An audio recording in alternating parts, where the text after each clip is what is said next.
those are certain things which are interdisciplinary in nature and intervene with each other. Now, as we have already spoken about the traditional teaching methods, I will skip that and I will go to the innovative tools. Okay, now the innovative tools, we are now focusing upon is the multimedia. Multimedia can be of different types. That is, it can be multisensory, interactive application. It can be traditional like PowerPoint, because nowadays PowerPoint is actually traditional. PowerPoint has become traditional. We have actually moved beyond PowerPoint, and the teacher uses multimedia in different angles. And some of the tools we have already learned in the previous presentation. And PowerPoint has become a type of a tool which has become very common. Now we are mainly focusing on the artificial intelligence. So now we are also focusing on the concept mapping, on the mind mapping. Now concept mapping or mind mapping is something for a student where they understand a lot of ideas in one go or one flow. So they try to connect ideas with the existing knowledge, and the benefits are it is very flexible. In the process, it is a very innovative one where the concept can be easily assimilated with one another. And now, as I have already spoken here, that is very common. Who is a good teacher, they know that teaching should be done with passion and humor. A humorous teacher can attract a lot of students. Even the science students. I have known certain science teachers or mathematics teachers who teach with a different sort of a concept. That is either mind mapping or with a type of a humor. So the students get attracted to those. But unfortunately, those who are teaching, for example, the art subject, continuously blabbering, don't take me otherwise, lecture method.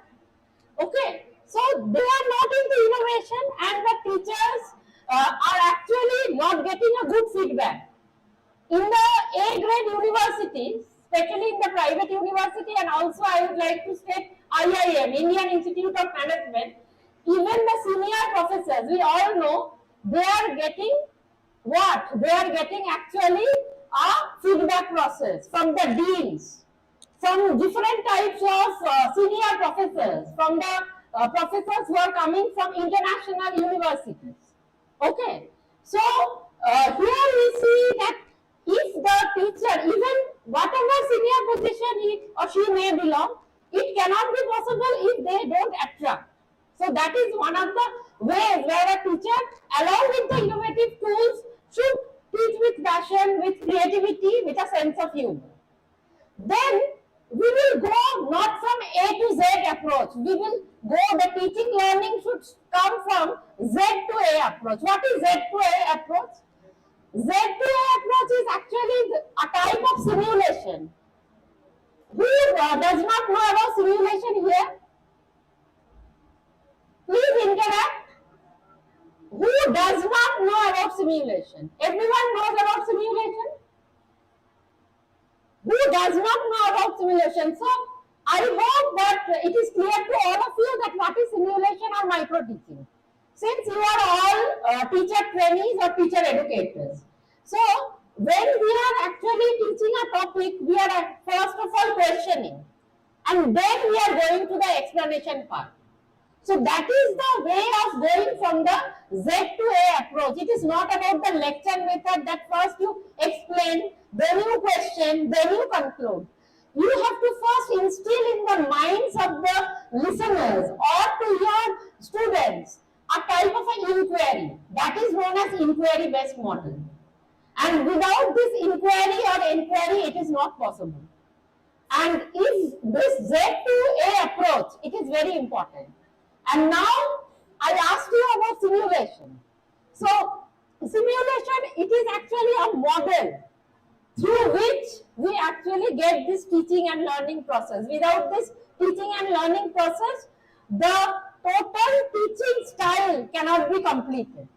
And man has already spoken about the teaching style, so I will not go further into the teaching style. She has very nicely depicted in a teaching pyramid also. Now, right now, the teachers are not known as teachers. Please remember, students especially. Our era, we are administrators, we are teachers, we are in safe zone. Right, Nita ma'am? Right, Vipin sir? We are in a safe zone. Okay. So, now it is time for you for the challenge. Now you are not teachers. Please remember, teacher trainees, you are mentors. And mentors are having a very difficult time. Because mentors should work 24/7. In fact, in our era, those who are sitting here with you, you are fortunate. In this session and other sessions, they are also mentors. That's why they are very successful in their own way. So, the future generation, you are actually the mentors, not the teachers.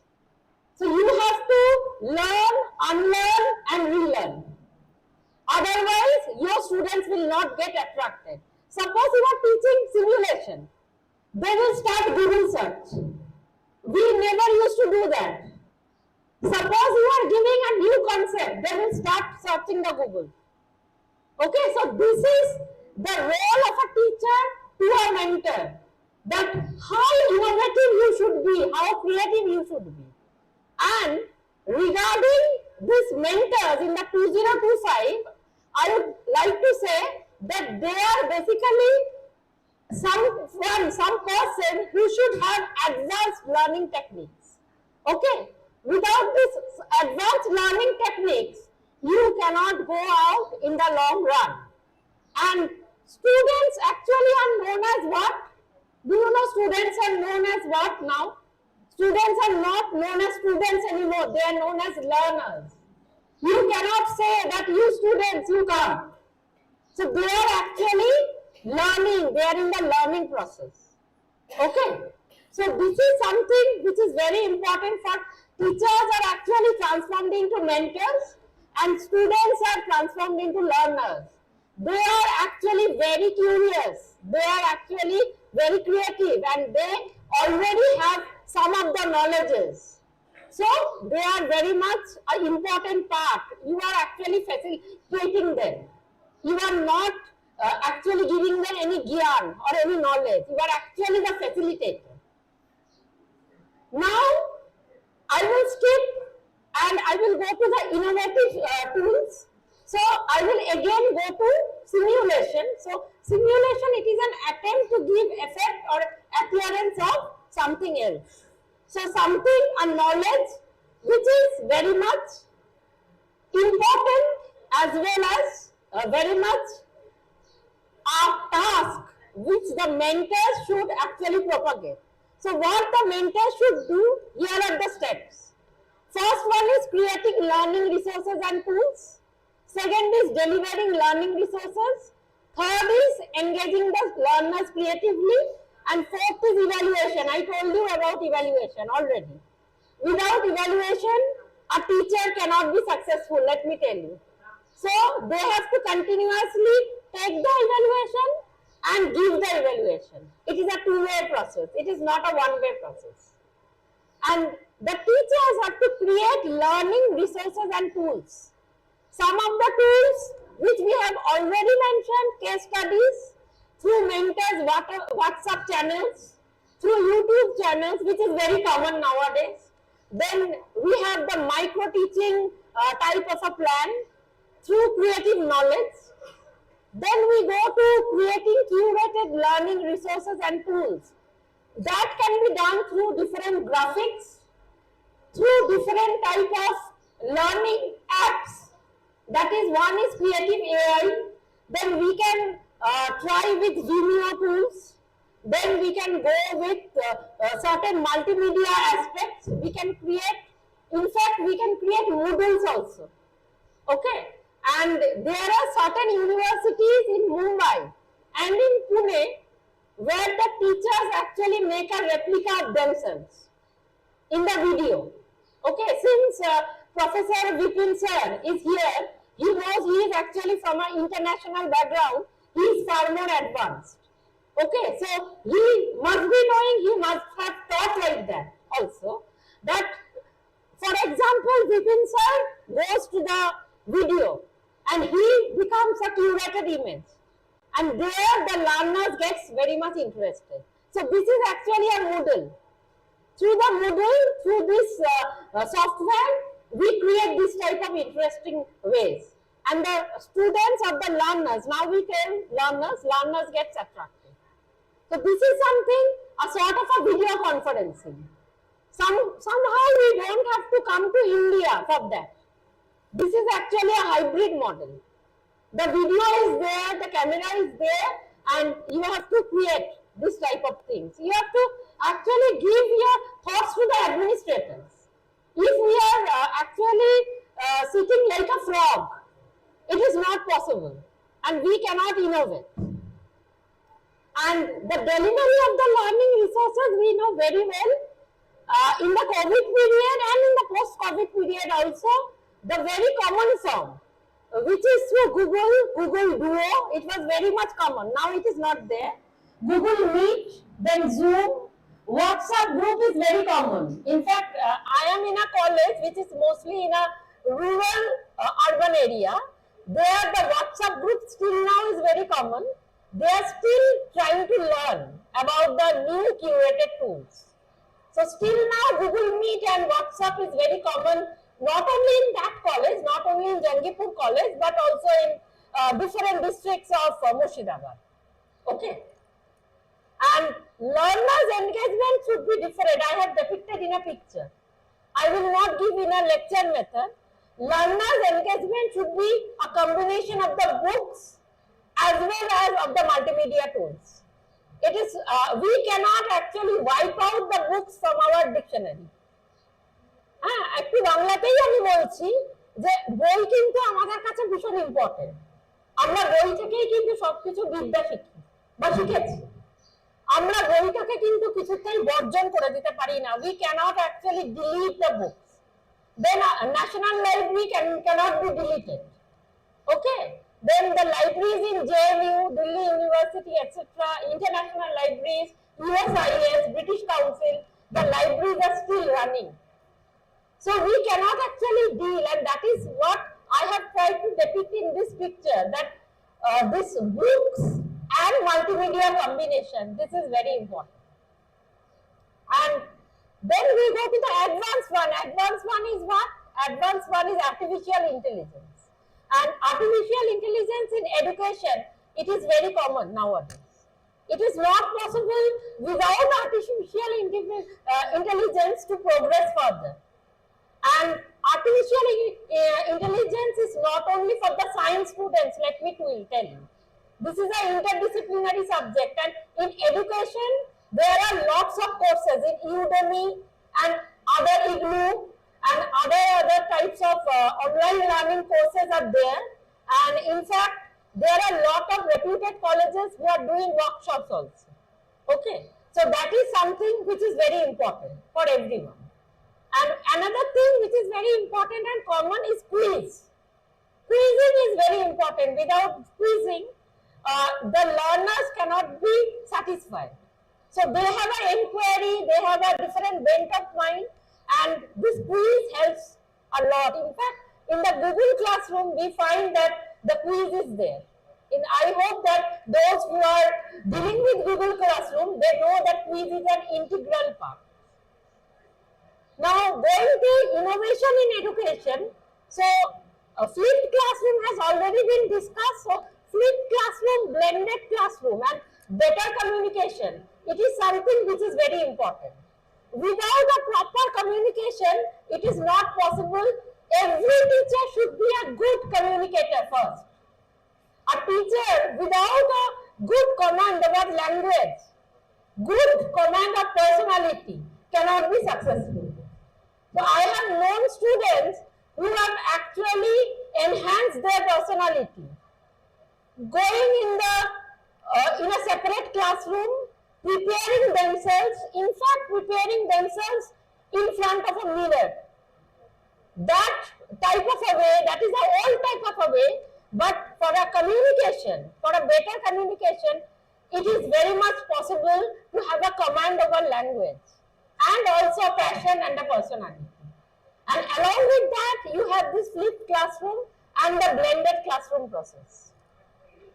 Coming back to other methods, just in one-liners, I would say, first is group discussion that can be done in a very innovative manner. Then seminar, which we are now practicing. Panel discussion, a lot of creativity can come. Role play is something which is very much practiced, in fact, in the B.Ed classrooms. Then we go to project method. Project method is something which is very much creative in their own aspects. And here we have a common purpose also. Then workshops. Ma'am has already spoken about workshops. I will not go further. Exhibition is very important for a teacher trainee or for a learner, because from there the creative bent of mind comes, and they can also prepare their students in the future when they are learning about exhibition. And then we go to the programmed instruction, which is very important. We already know about PI and problem learning and or problem solving method.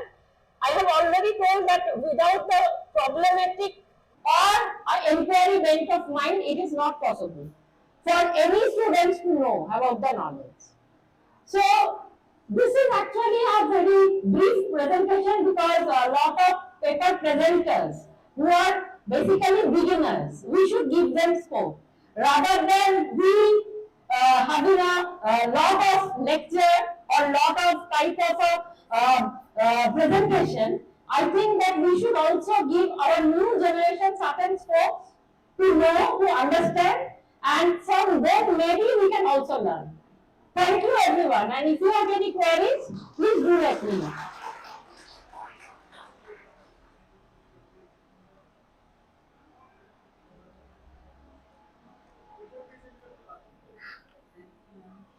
এখানে রাখলাম না।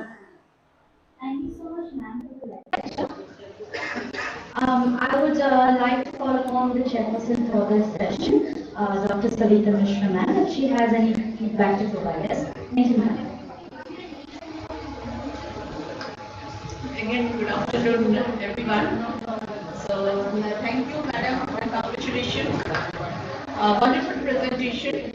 And in your presentation, you have said everything what I left in my presentation.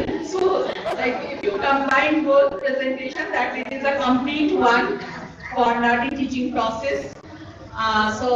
Ma'am has discussed about what is the impact of advanced technology on learning teaching process. So few things that is very important, and I would like to highlight on it, that is the concept mapping. Yes, it is very important for a teacher to concept mapping for the students, because as a teacher, through concept mapping, a teacher wants to know, and teacher able to know that if the students are interested or no, because it is very important that before teaching, we teachers make students take the teaching learning process. And because ma'am has emphasis four things towards learner, that is the creating resources by the teachers for the learners. Second is delivering that resources in during classroom, and third is that is the engagement of learners. That is very important, because if you see the NEP 2020 pedagogy or pedagogical approach depends upon the ordinated upon the learners learning in classroom. So all pedagogy, if you don't think in mind about the learner, that is very difficult to impart teaching learning process in the classroom.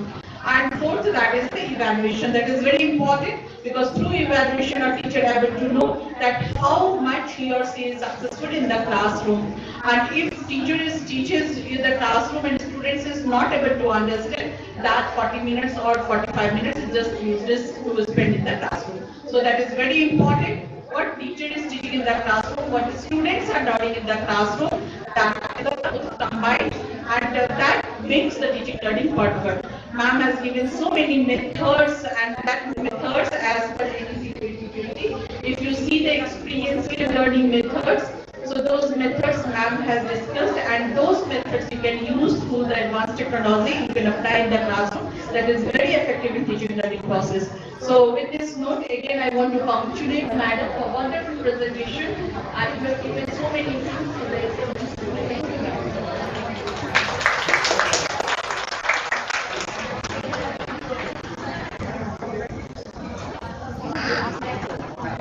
Thank you so much, Dr. Siliguri Mishra ma'am, for chairing this session. Mr. Prarthita sir, for introducing Dr. Prarthita Biswas ma'am, one of our lecturer. Now, I would like to call upon my co-host Reena to take over the next part of the event. Thank you, Shani.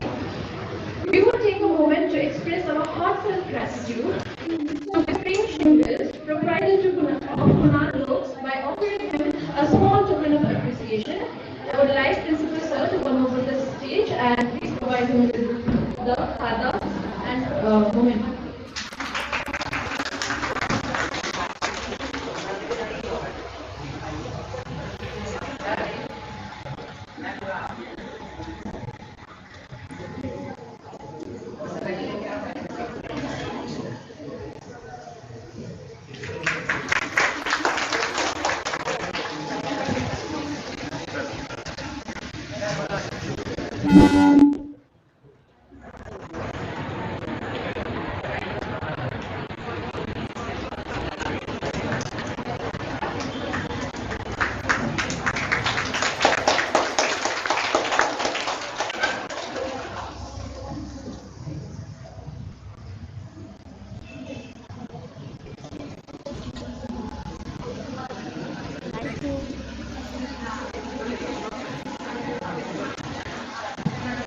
Thank you, sir. Thank you, ma'am. Everyone, please give them a big round of applause. Now, I would like to request Shami to take over from here. Thank you so much, Reena. So we have a very small announcement. Today, Prem Singh, who is the coordinator of Kunal Book Publishers, wants to show his gratitude by gifting following books to our lovely teacher educator.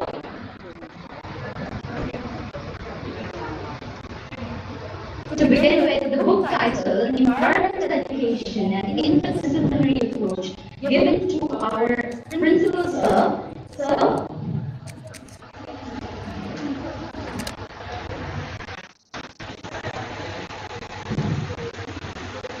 please give a big round of applause.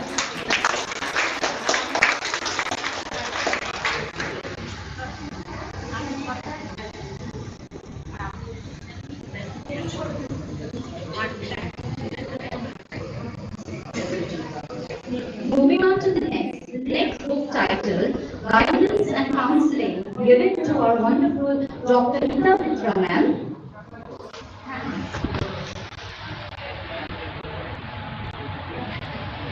Give a big round of applause, everybody.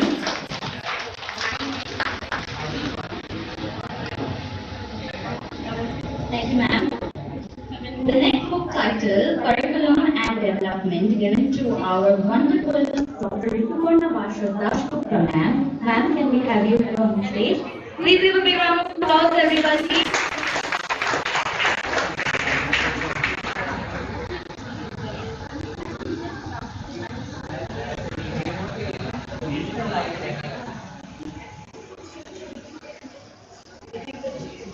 Thank you so much, ma'am.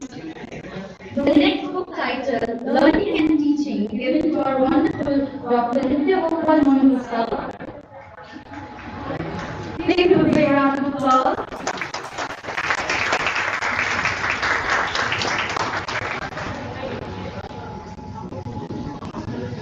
Thank you, sir. The next book title, Contemporary Concerns in Education, given to our wonderful Sardar Sheikh sir.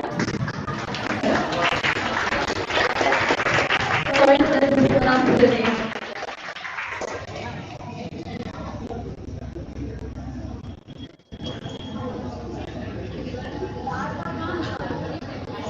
Thank you, sir. The next book title is Inclusive Education, given to our Kannadatta sir. Please give a big round of applause.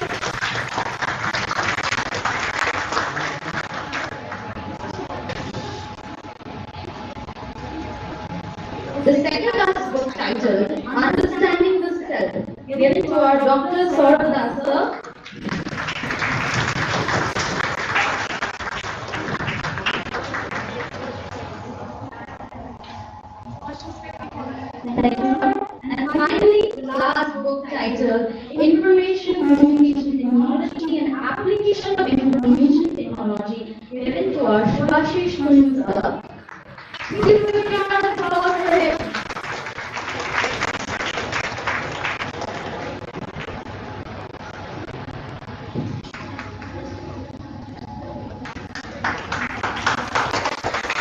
Thank you so much.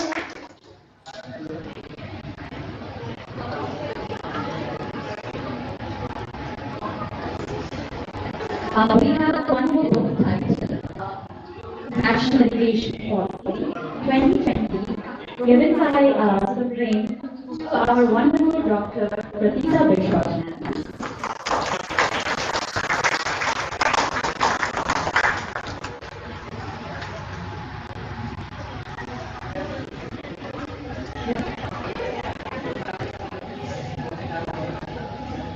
So I would just like to share a brief, very brief thing about rural publications. It's not about publicity.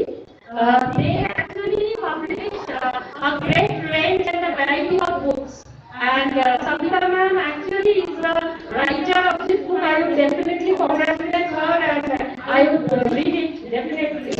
And at the same time, Premji's association with me and us has been when I was a scholar in the Kalyani University, and my guide, Professor Joy Mehdi, has introduced me to him. So it goes back a long year of 20 years. So I would like to congratulate Premji because he is here. Because sometimes when he is physically, he is actually having conversations over Gmail and WhatsApp and calls. So a great congratulations to you. Thank you.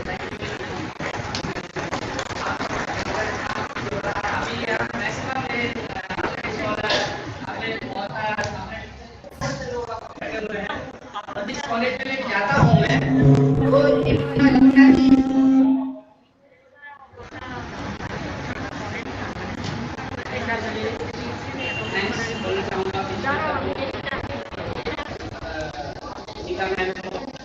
Gita ma'am को सभी degree Sharma ji को और फरीदा विशाल को सभी को मेरे बहुत बहुत धन्यवाद। मुझे अभी ये जो से सम्मानित किया गया है और मेरे पास सभी है हमारे सभी अपने बैठे हुए हैं जो जिन सभी लोगों की मैं किताबें पब्लिश कर रहा हूँ। बहुत से लोग बहुत स्कॉलर मेरे बैठे हुए हैं, बहुत से टीचर यहाँ पर बैठे हुए हैं। मुझे इतना खुशी होता है कि इतने बड़े मंच से और जब आप लोगों के हाथ से मुझे सम्मान मिलता है तो बहुत ही गर्व होता है कि मैं आप लोगों का एक बहुत बड़ा काम कर रहा हूँ।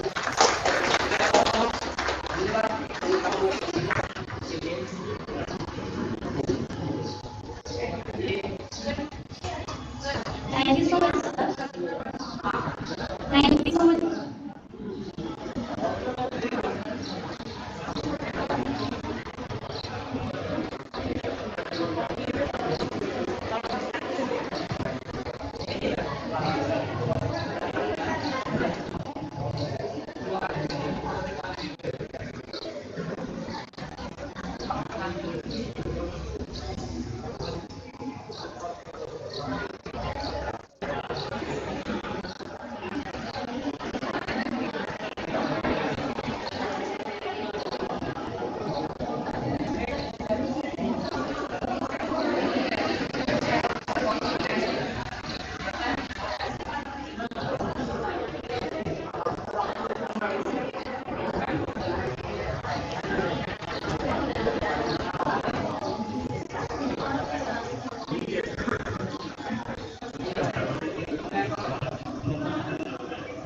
Also, we're going to do another book that is titled Environmental Education and Interdisciplinary Approach to Dr. Ratulam Mukherjee, ma'am, Associate Professor of AC Tricks College, Jalpaiguri. Everybody please give a big round of applause. Thank you, ma'am. And lastly, we have the next book titled Sociological Foundation of Education to Ajit Ghoshal sir. So can I please come on the stage, please? Ajit Ghoshal sir.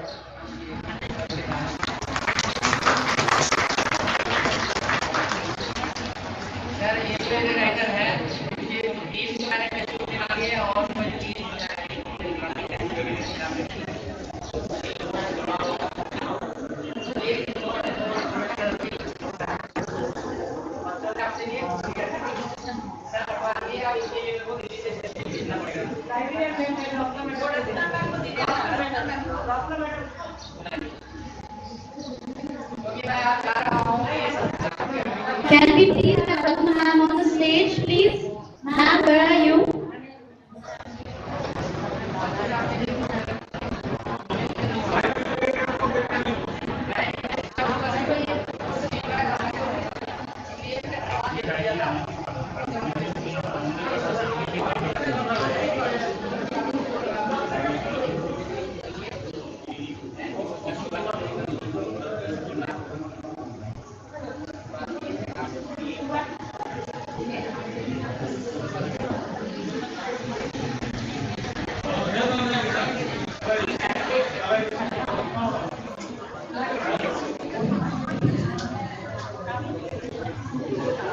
Welcome, Ratna ma'am.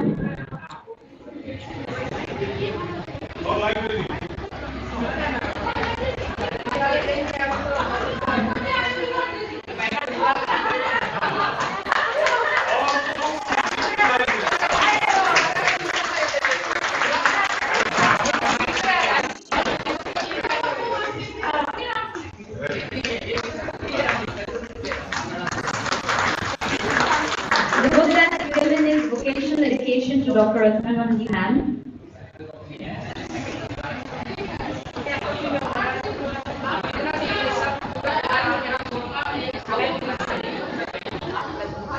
Thank you so much, ma'am. Thank you so much, sir. Thank you for your time. So, for the next part, I would like to hand over or take over the next session. Thank you, Rani. It was really a heartfelt session over here. Now, let's move on to the technical session. The chairperson for this session is Dr. Nakula Mukherjee. I would like her to take up the lead on the dais. Ma'am, please.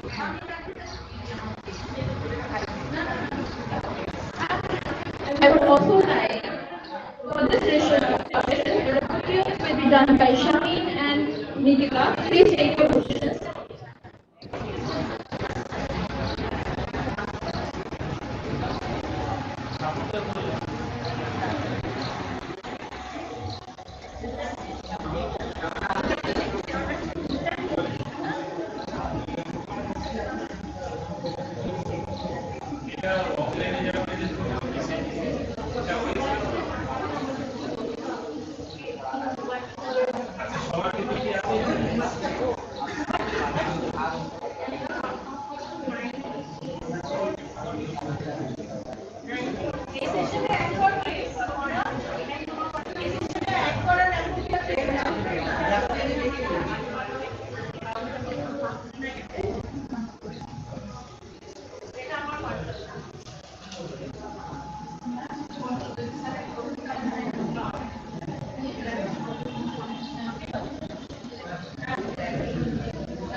Good afternoon, everybody. I am Dr. Prarthita Mukherjee, Associate Professor of Agricultural Training College. I am delighted to chair the session on international seminar on collaboration between ethics, technology, and education. So now we have very much said, so don't waste the time. We can start one by one. Now, total speakers are here. The time allocated and can call them one by one. Now we can start and now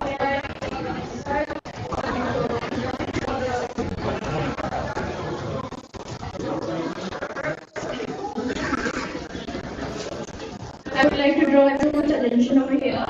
So now we are going to start with the technical section 3. So the first participant is Miss Shangipur, student from Ananda Chandra Training College.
Good afternoon to all. I am Trishagni Nag, first semester B.Ed trainee of Ananda Chandra Training College, Jalpaiguri. And the title of my paper is Approaches of Small Group Teaching and Learning in Teacher Education. Here are the objectives of study. Now, small group teaching and learning is probably the best space for the students who what they think from or cultivate their ideas they cultivated from the sources like books or lectures, etc. But it is a student-centered approach where all students join together in a free discussion on a particular topic and engage in active learning. Now, what is the necessity to use small group methods? Small group teaching and learning enhance students' motivation, increase understanding, develop their positive attitudes, develop their problem-solving skills, provide practical applications, and allow them to use their critical thinking, inferring, evaluating, understanding others' point of view. Now, what is group discussion? There are many approaches in small group teaching and learning method, but group discussion forms the core of all the strategies used. Group discussion indicates exchanging of ideas between the group members and they participate in the active learning process. This image shows different sitting styles of lecture style sitting, group discussion sitting, and discussion table sitting arrangements. Here are different strategies of group discussions which we will learn in the next slides in details. Brainstorming. In brainstorming, brain represents the idea or thoughts and storming represents the process of generating storm of ideas. Together they form creative idea generation. steps involved in brainstorming, which we will learn about by this classroom example, pack the bags. Suppose in a classroom, the teacher asks the students to imagine that they are stuck into a remote place and they are allowed to take only three things with them, and they ask them to enlist them. Now the teacher will give them time to think and give answer.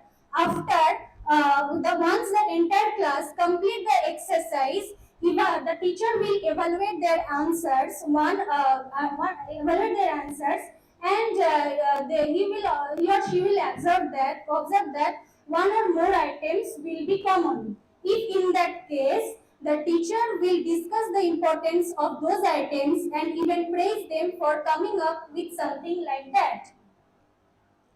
Here are the advantages and disadvantages of brainstorming. Advantages are like that it promotes creative thinking, innovation, fresh ideas. And disadvantages is that sometimes not all the group members show the same passion, excitement, energy, and sometimes there are verbal conflict or arguments between the group members. Now the buzz group technique. What is buzz group? Buzz group are the small groups which are separated from the crowded groups into small discussion groups to find solution to some problems. There is the steps involved in buzz group technique, and we learn these steps by this classroom example of jigsaw teamwork. At first, the teacher will divide the class into four groups, four members in each groups, and he or she will provide four different topics to each of the individuals of the group, like lion, tiger, horse, elephant, and the same topic to the other teams also, and give 5 minutes to them to learn about their topic. After the time is over, one individual from a group meet with another individual from another groups on the same topic to learn better about their topic. And after that, after when they become an expert on their topic, they will go back to their home group and teach other students about their topic. In this way, all the four topics will be discussed and studied among the students. It is an active learning exercise. Here are the advantages of buzz group techniques, like it facilitates students who are shy to speak out, let everyone share their opinions and give them leadership experience. But disadvantages are that this strategy may not benefit younger students in classroom, as well-known group members may not value and consider each other's opinions highly. Now, small simulation approach, role playing. Role playing is a strategy in which a particular situation is dramatized by a group of students under the direction of the teacher to acquire some educational experiences. These are the steps involved in role playing. At first, the teacher will select a suitable theme for their role playing. Then he or she will select the students who will participate in it and learn them and allot them their roles and give an outline of the roles to them and give them time for preparation. After preparation, actual role play will happen, and the feedback from the peer group members will be received, as well as the teacher will also give them feedback on their actings, on their work, and summing up. It is this image shows an example of role play in a school. The students participate in a role play competition. There are the advantages of role play, which help students learn acting techniques, enable students to express their emotions and gain insight into their personal attitudes, values, behaviors. But the disadvantages is that students may struggle, who are self-conscious students may struggle with role play due to a lack of understanding of the scenario.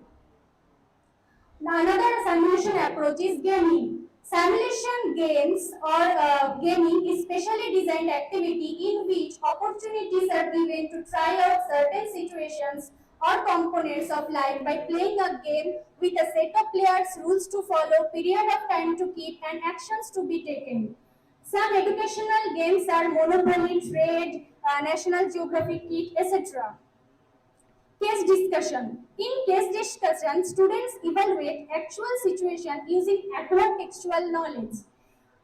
Using this method, the teacher facilitates student collaboration and debate. Here are the steps involved in case discussion, which we will learn about this example. At first, the teacher will briefly introduce this case study method to the students and give them some guidelines how to solve this. Imagine he or she will give them clues to observe the year value and standard range and then try to solve this case study. Then the students are given time to think about this case study and read the questions. After some time, the teacher should monitor each and every student to get them involved in this. At last, all the question and answers will be discussed so to confirm learning by this case study method. There are advantages of case discussion like it promotes active learning, self-study habits, critical thinking, communication, and interdisciplinary learning. And disadvantages are like that it is a laborious information gathering technique that demands intense focus and attention for in-depth research. Next is assignments. We all know these terms very much. The dictionary definition of assignments is a teaching process in which students are given specified tasks for theoretical or practical activities to achieve predetermined teaching learning objectives either alone or in small groups. There are the steps involved in assignments. We learn from this. The teacher will give assignment. Students will note down with a limited period of time and give back to the completed assignment to the teacher, and the teacher will give feedback and grade on their work. There is advantages and disadvantages of assignments. Here is role of teacher in small group teaching and learning. Suggestions for small group teaching and learning, what the activities a classroom should follow. And in the conclusion, I can say that small group teaching provides an effective learning environment, fostering active participation, improved cooperation, and enhanced retention of information. It enhances student, teacher, peer contact, skill development, self-motivation, and communication skill. But some experts criticize it as they think that it reduces learning responsibilities like motivation and for causing social challenges like dominant students, passive listening, and lack of participation. Thank you.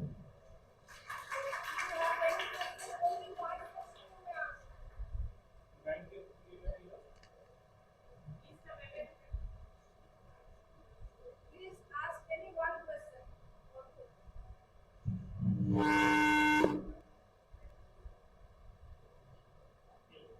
If anyone has any question, please you can ask now. We are going to take only one question for now. Since nobody is asking, so my question is, ma'am, it was a wonderful presentation, and though I could not listen to it from the very beginning as I was involved in some other work. So as I can grasp from your presentation, is a wonderful one. But my question is that how this your simulation method, your the small group teaching, though our discussions in the morning has uh, cautioned us to use the word teaching. We have to minimize teaching, maximize the learning. So, however, the simulation, assignments, and case study, some of the methods that you have mentioned. My question is that are you going to incorporate technology in it? Yes. Because so that's how I could not get that from your presentation. So, can you please illumine us on this matter? Yes, technologies can be incorporated in these strategies I have discussed here. Even some technologies like MindMeister, Google, ChatGPT, these are used in brainstorming and other assignment like methods. But I have tried to give a basic touch in this theme, in this topic. I will work further what you have said, ma'am, the technology based work. I will definitely keep in mind and will definitely will make next one.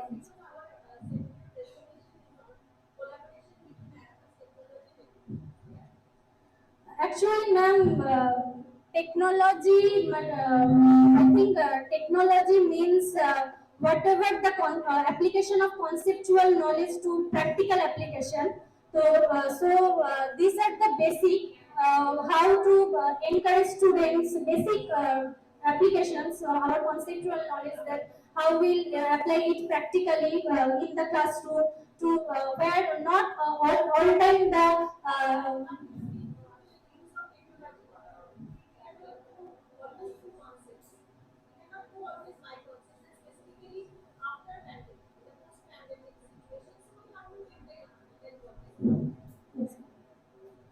thank you, ma'am.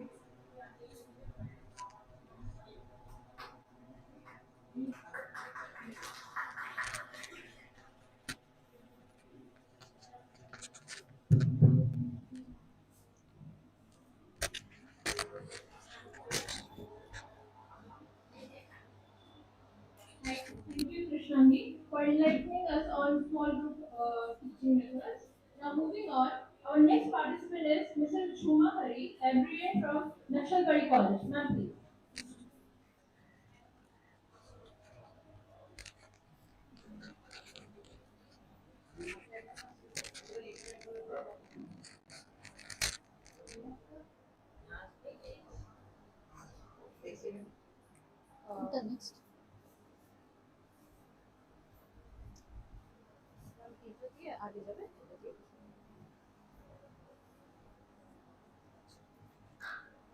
Good afternoon, all. I am Suma Holi, librarian of Nakshalbari College. Today, I am present here for submitting my seminar paper. Already, you've seen my topic is feedback mechanism in library management, study of the college library of North Bengal. In this paper, I try to highlight it about basic things of feedback mechanism in college library, and some of the college library example about this feedback. We all are familiar with the term feedback because whenever we are using any online apps, any shopping apps, banking system or other sector, after that always coming the feedback, giving your rating. This means giving the feedback. So feedback basically is the informations about the reaction to a product and a person's performance of a task. It is used as a basis for the improvement of service that an institution provides. And in case of library feedback is involved a systematic process of obtaining user opinions about services, collection and space in order to improve the experience and their satisfaction. In this paper, actually, based on the secondary information, and prime objective is provide a selective overview on user feedback in college library. Feedback, whenever organized in an institution, is based on these four categories, uh, especially in library. The first one is library as a place, means library seating arrangement, noise management. Whenever feedback are organized, follow this point. And next, second one is navigation, online and offline documents. Whenever online documents, this is the navigation process, uh, guide to the student for proper searching this information. And in case of offline document, seating arrangement of the documents can follow. And third one is satisfaction. This means library collection service and all the matter are including in this feedback. And last one is user experiences. This is the overall thing. User may be satisfied, may be not satisfied after the using the library. We using some colleges, web page we seen in the library website, including library website. Some of the college use like Nakshalbari College, Siliguri College, and Porimal Mitra Sriti Mahavidyalaya using the library web page for providing their feedback. They are using the email address and contact number to provide the feedback. Some of the colleges are using the Google form, but some of the last colleges we found not any online process for giving the feedback.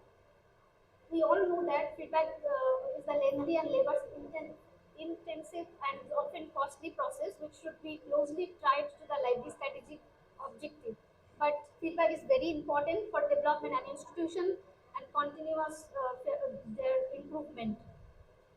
After the whole discussion, it may be concluded that basic motto of the feedback is tell us what you think, and the library is always interested in learning from our user about how to improve our services and spaces. But while we may be not able to implement every requested, we do take them to heart and add them to our list of things to explore as a library budget allow. So thank you all.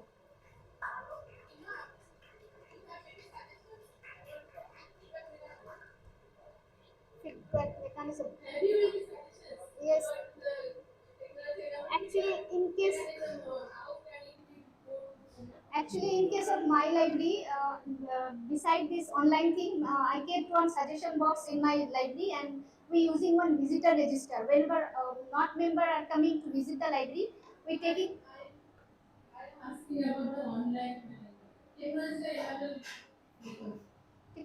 maybe sending the Google form or online. Yes, ma'am. Sending the Google form. Web page is also available now to connect the feedback. Thank you.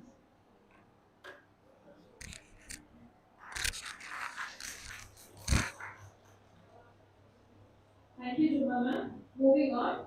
Now I would like to call on stage Mr. Mayuk Majumdar, Assistant Professor of Celestial College. So please.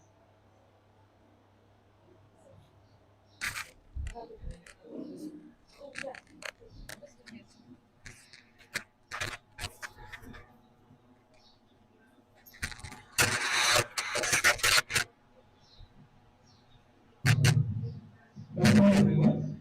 I am Prarthita from the Department of Physics, Social College Economics, and I am going to present a joint paper with Gita ma'am. It is basically on how we can implement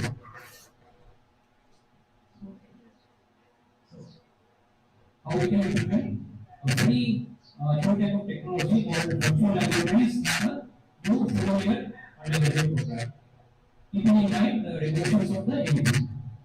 So this is how we will go through. So what's the story? The story is that in the 2020, I think some of you are aware of the fact that the 3-year undergraduate program has been converted to a 4-year undergraduate program or is YUG.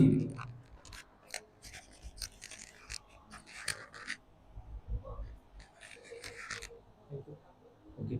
So now, if you want to graduate with the honors degree, you have to study 4 years.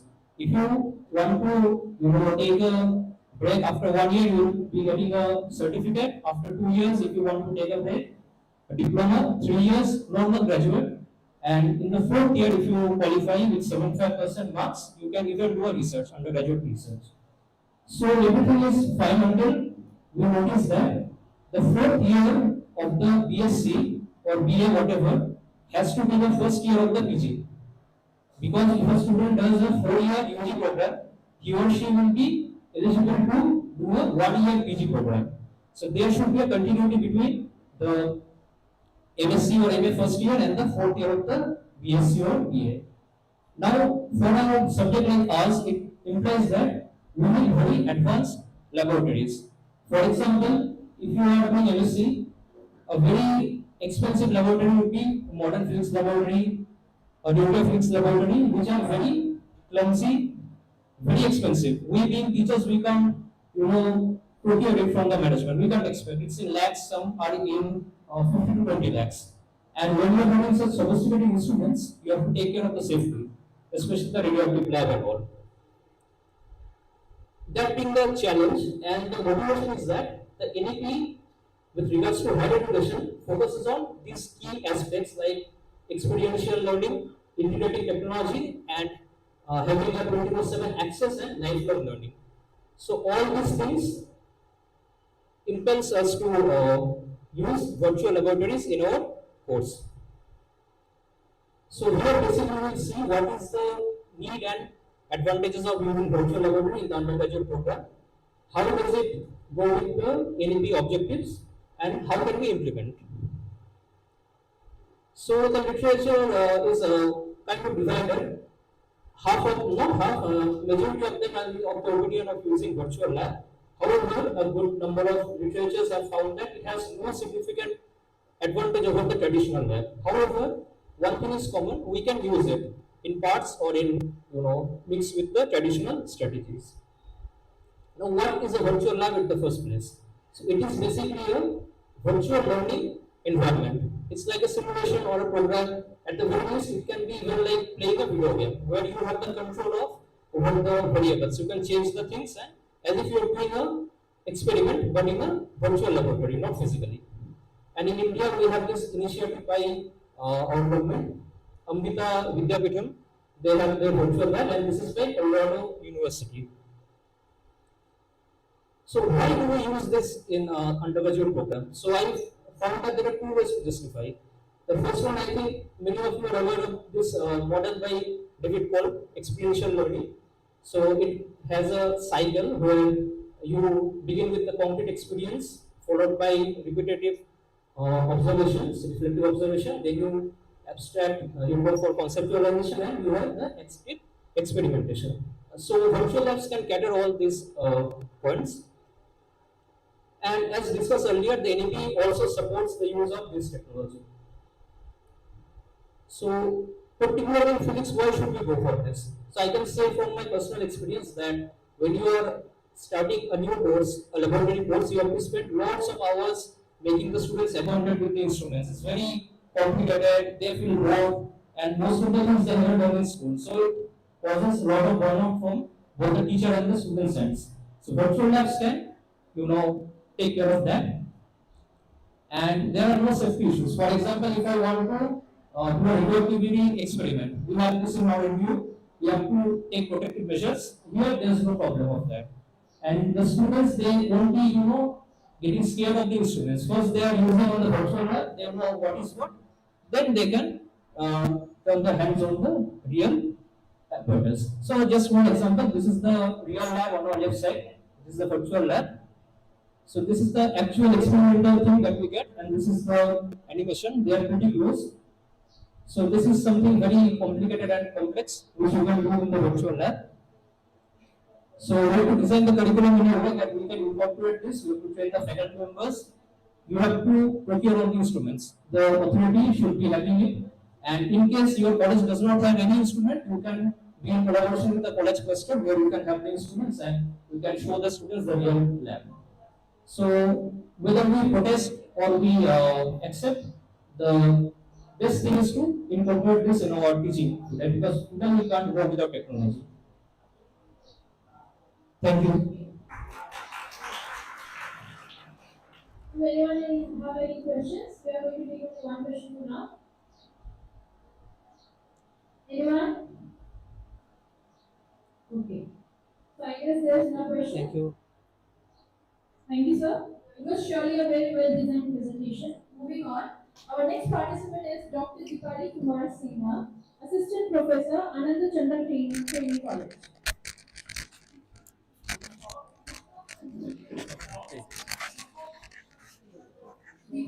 Sorry, it's Dr. Dipali Kumar Sinha.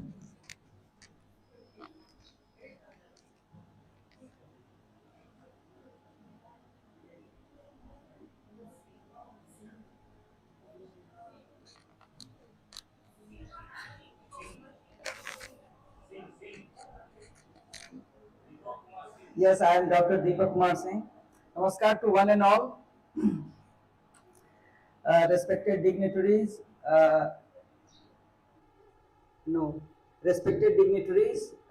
teachers, student teachers, thank you so much for giving me this lovely opportunity to share some of my ideas with all of you.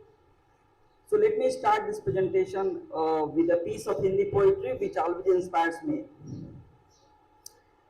ना मोहब्बत ना दोस्ती के लिए, ना मोहब्बत ना दोस्ती के लिए वक्त रुकता नहीं किसी के लिए, अपने दिल को ना दुख दे यूं ही इस जमाने की बेरुखी के लिए, वक्त के साथ साथ चलता रहे यही बेहतर है आदमी के लिए, वक्त के साथ साथ चलता रहे यही बेहतर है आदमी के लिए. So that is why I have chosen the topic that technology as a tool of modernization for teacher education in India. So this paper is an attempt to examine the needs, roles and implications of technology as a tool of modernization in teacher education programs, especially in Indian context.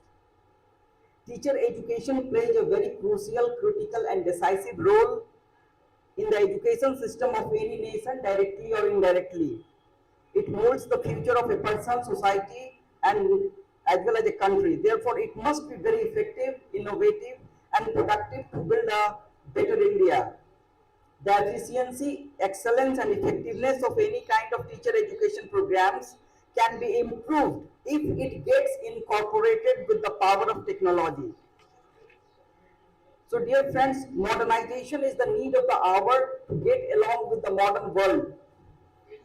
It influences each and every aspect of life.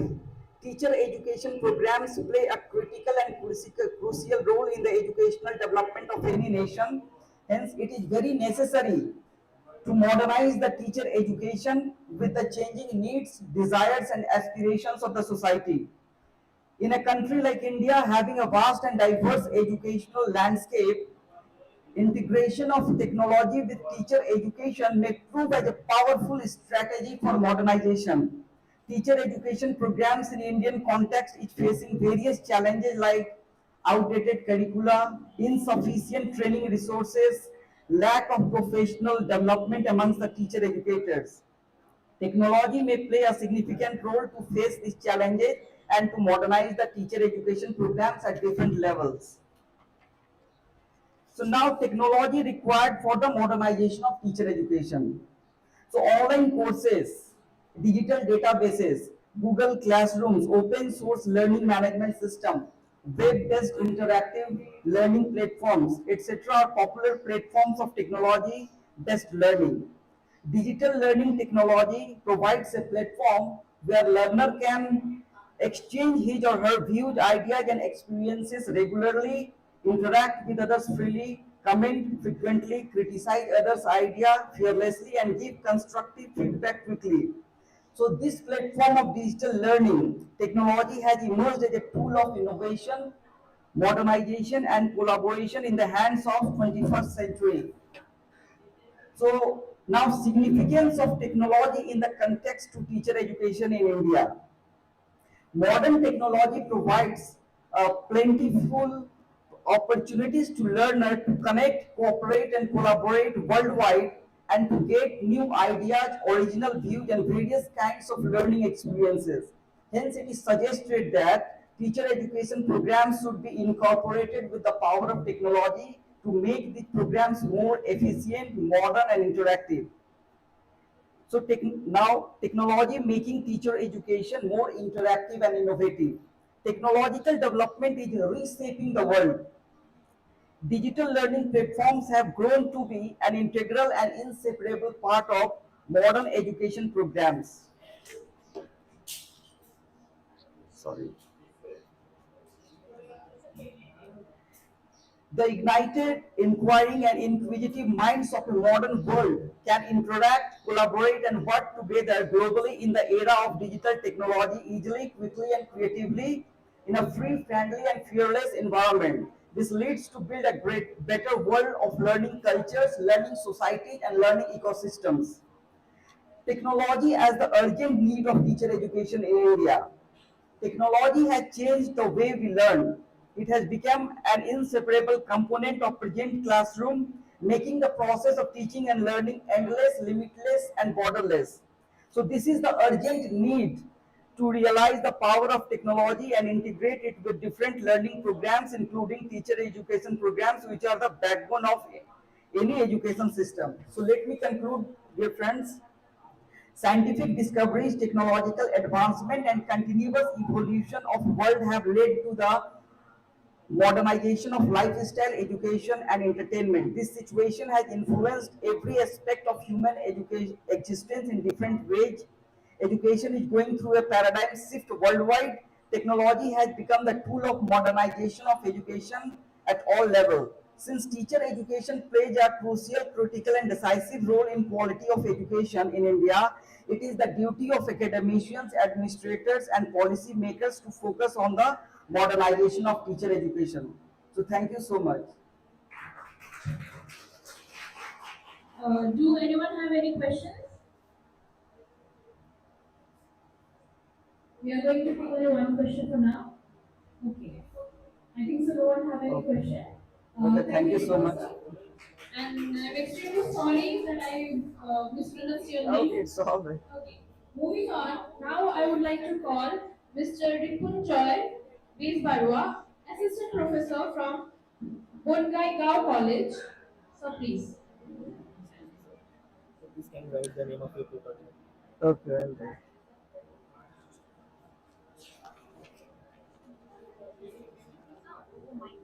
write. Sorry.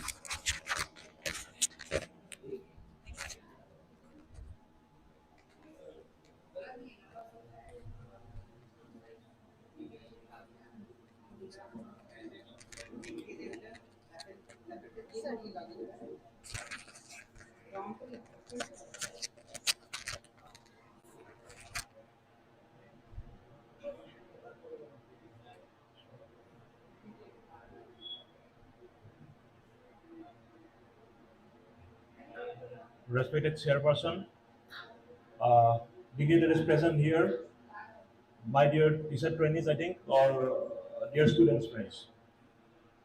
Uh, being a teacher from the Department of English, let me justify with a very small and interesting topic that are being taught over and over in our refresher courses and in our orientation courses as well.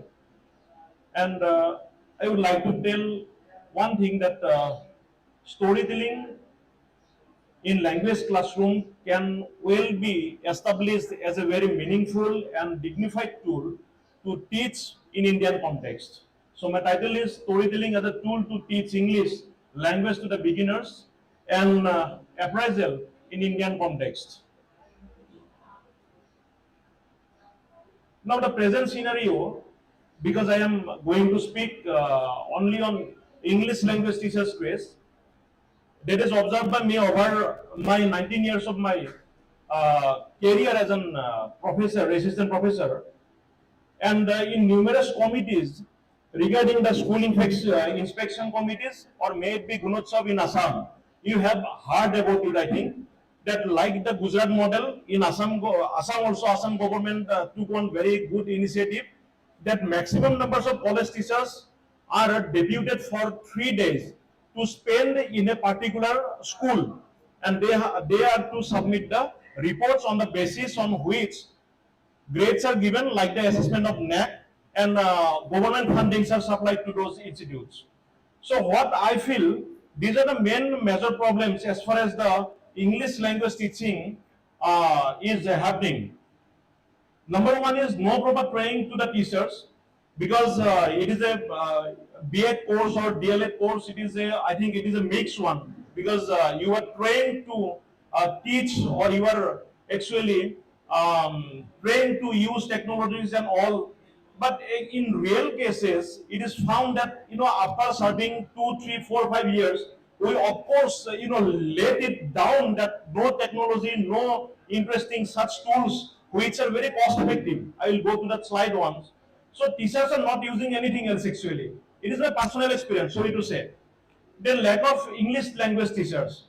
So after doing B.Ed or D.L.Ed, in our case, what is happening? You are recruited to the teachers, recruited as the teachers in schools, in different schools, and the background. I am not talking directly the background. I am referring the honors course, the major course. With the person, the teacher who is not having English major or English honors, he or she may be given the chance to teach the students to teach English language. So it is also creating very decentralized types of problems. Then the teacher-centric classroom. Still, in many of the institutes or schools, specifically, GTM method is used, grammar and translation method. You know better than me because I did not have undergone training for B.Ed or D.L.Ed in my life, and it is a tragedy for me.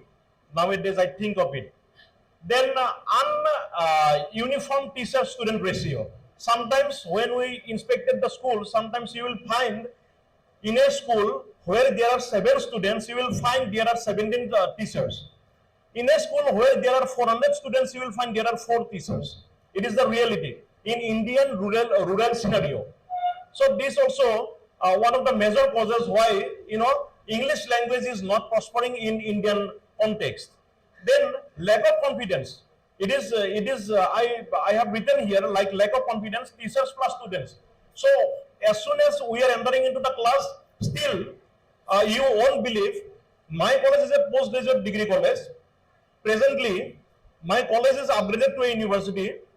Still, in my MA classes, I'm a language teacher. I'm teaching MA English students. Still, we have indirectly, forcefully have to use bilingual method of teaching.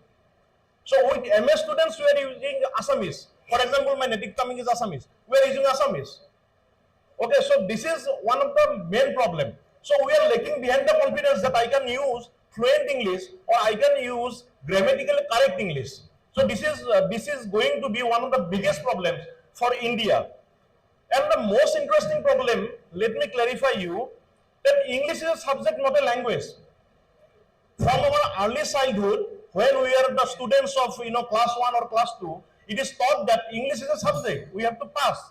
But English is not a subject, it is a language. So language cannot be taught, it has to be learned.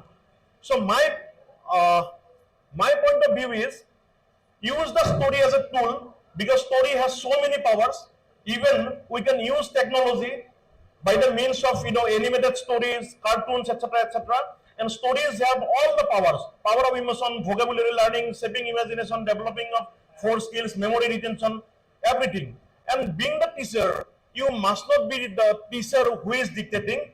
Already other speakers have already told, and in the plenary sessions we have already know about it. You must try to become the motivator, which is 50% impossible. Then some activities I have suggested from my reading, so I am not going through. Advantages. What are the advantages? The pupils gain proficiency in 4 skills, encourage readers to emotionally balance and look for new stories, and writing, reading makes everyone in the room feel more bonded because I am imparting a story and you are listening to me. Then I tell you that you also go for giving one outline, you go for another story creation. It is also very good because of time constraint actually. Okay, let me sum up because chairperson may be having the bell. So let us sum up in some very different way. I use different colors in the summing up slides. It is valuable, cost effective. There is no cost in selecting a story. You can select a story for the betterment of the student from any source, anyhow. And it is interesting to do language teaching. Easy to seek attention of the learners. When I used to tell the story to my daughter is asking, Papa, why not the color of the goat is pink? So it creates a kind of attention. Next, there is a very important proverb that those who tell the stories rule the world. Everywhere. Everywhere, who can tell his or her story can rule the world. And it bridges the gap between between what you are saying or what you are professionally gaining. It is 100% boost the reading and listening capacity. And there is a very famous proverb that learn a language and get a new soul. Means one person has many cited characteristic features as the linguistic said. And let me conclude by the famous quotation of Benjamin Franklin when he says, "Tell me, I forget. Teach me, I remember. Inform me, I learn." Storytelling can be used as a tool to invoke the students for better language learning. Thank you. Anyone have any questions? Anyone?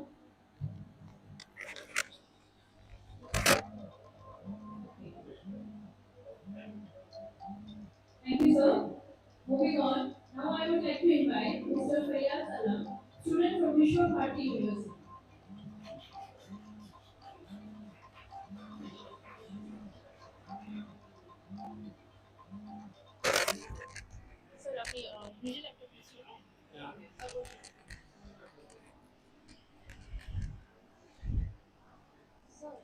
আপনি বলছিলেন কি যে এখানে আমাদের পিপিটা show করাবে আর আমি ওখান থেকে এটা থেকে দেখে শো করব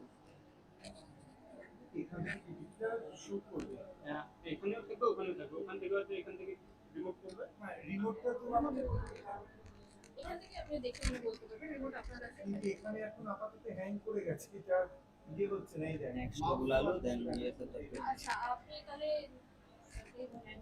আচ্ছা কি নাম আপনার ফাইয়াজ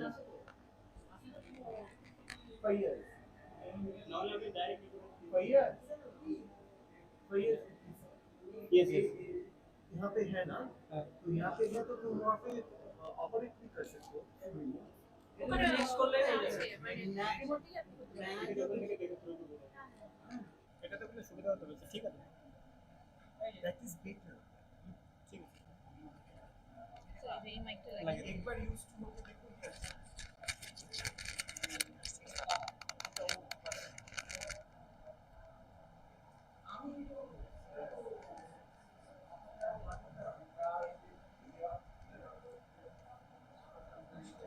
এটা দিয়ে আগে যাবে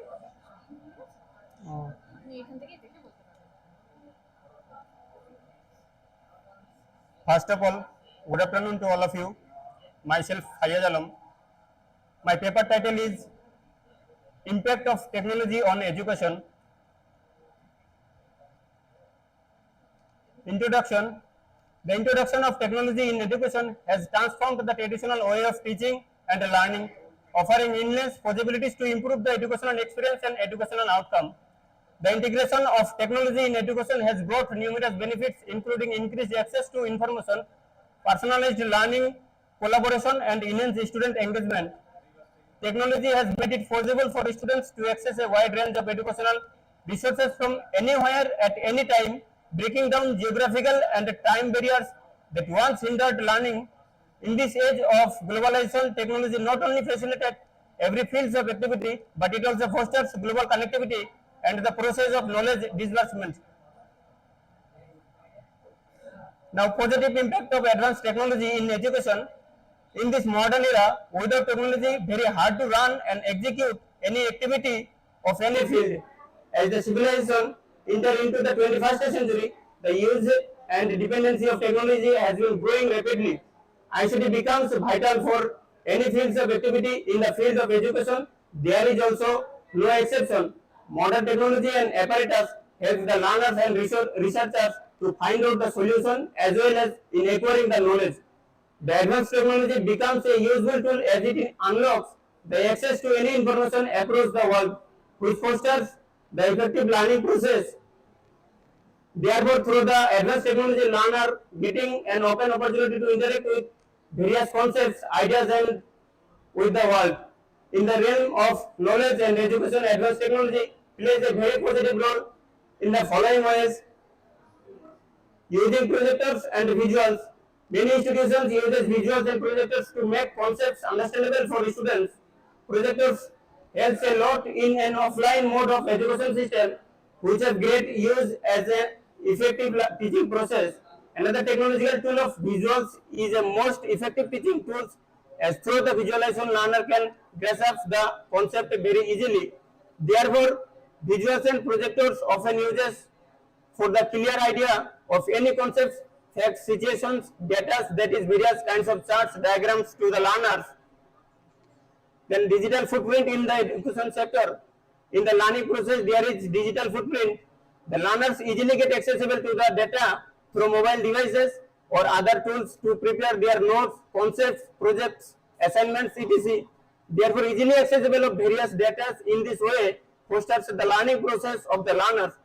Besides, digital footprint also assists or helps in self-study, mobile learning, etc. Online degrees with the use of technology. Online degrees now have become a very common phenomenon. People wish to take up online courses for their learning and certifications. There are many institutions which offers various types of certificate courses and online degrees. These online degrees and certificates oriented to academic as well as professional purposes. Most of the time, online degrees provided for the skill developments as well as to cope up the dynamic concepts of the changing society and the changing syllabi. Then distance learning. Nowadays, distance learning became a good opportunity for learners. With the help of modern technologies such as video conferencing, learners can attend live lectures and interact with educators and other learners in real time. In this way, advanced technology enables students to access education without having to travel or to go outside of home. Technology opens the door of educational access for the learners who are unable to go formal education. Online learning platforms. There are several online learning platforms which have made education accessible to learners throughout the world. These platforms offer a wide range of learning courses of several disciplines. Now, online learning platforms most of the time provides high quality education, and they also provide this with minimum cost, thereby education become more affordable to the learners. Social media. Currently, Facebook, Twitter, Telegram, etc. social media platforms have become popular medium of information dissemination and knowledge exchange.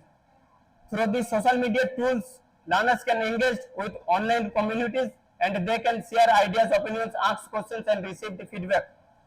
Mobile learning. Mobile learning technologies have made education accessible to learners who don't have computers or laptops. Mobile devices help the learners to download and read the materials and resources they need. In this way, mobile learning becomes very convenient and accessible to the learners.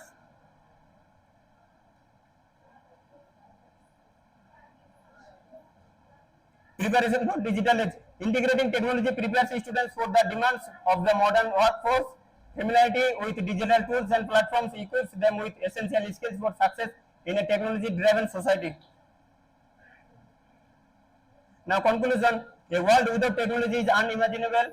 Modernization, globalization, and rapid social changes occurs due to the ICT revolution and rampant uses of modern technology. Use of technology is omnipresent of human activity.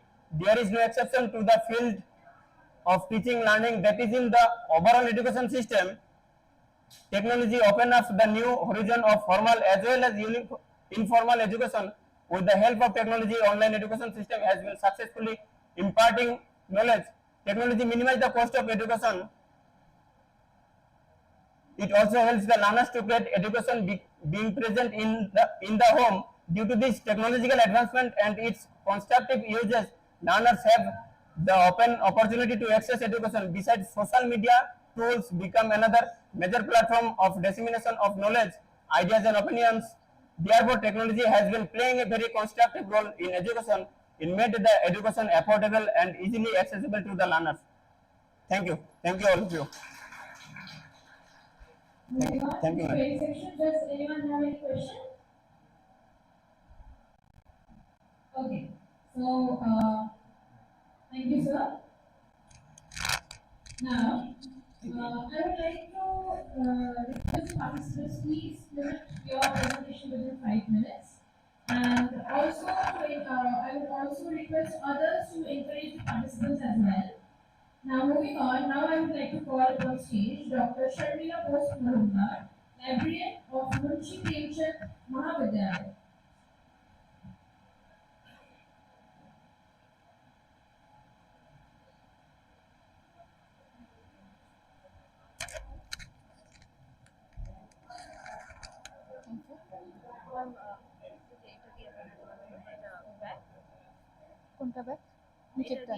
Next slide.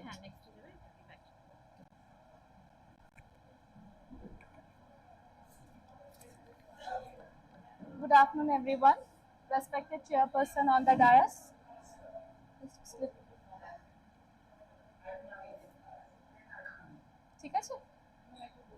Hello, is it audible? Thank you. Respected chairperson on the dais, other dignitaries and members of the organizing committee and all participants. Myself, Dr. Sharmila Bose-Majumdar, I am a librarian in Munshi Premchand Mahavidyalaya, Siliguri. Here I am to present a paper. The title of my paper is Open Source Software Pulling Library Services to the Next Level of Academic Excellence. Well, in our earlier sessions from the other dignitaries, we heard about how educational technology left impact on educators, researchers, and students, likewise teachers, and we librarians are also not lagging behind. This information technology, no, I'm comfortable with this only. Is it not audible? Okay. So how we are also affected by information technology? What are the services we are providing? Actually, previously our libraries were traditional libraries, and now due to this information technology, we have to advance ourselves towards the technology to provide the library services. What happens actually, we are not in the forefront of any institution. We are always in the background. Our library, our services to the teachers, to the institutions, or to the college faculty says about what is the actual what services we are providing to the users. So how open source software is a, is not a new term. How this open source software is helping our librarians to provide the new services to the users. Let's see. Now, what is open source software? Open source software is the software which is available and which is you can download from the website. And not only you can download freely from the website, but you can also modify it according to your needs. That suppose we have Koha open source software. I can download the Koha open source software from the free site, from where we can download the Koha, and after downloading, I can alter the database of the Koha according to my wish. How I want to show my OPAC to the users, what facilities I would like to give. When they search the OPAC, how they will find OPAC, what are the facilities they need, what are the information they will search. According to my wish, I can alter the open source software, that is Koha. Not only this, I can also give it to my friend or other librarians, other professionals if they need, because this is there is no restrictions. I cannot sell it, but I can give it to them. They can easily download it on their college library, and they can again accordingly modify it. So it is a collaborative group. Now, why should librarians care? Why should librarians care? Librarians and open source. Why? What is the relation between this? Relation is both of them, both the community library and the open source, both believe that the information should be freely accessible to everyone. It should not be restricted to anyone.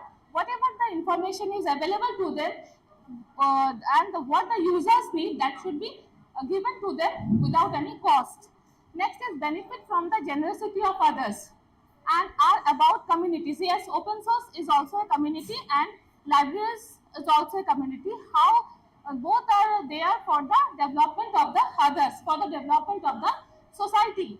And it's all, of course, because of the library, education cannot be, you cannot separate education from libraries. If you have to take higher education, if you go for higher education, you have to take the help of the library.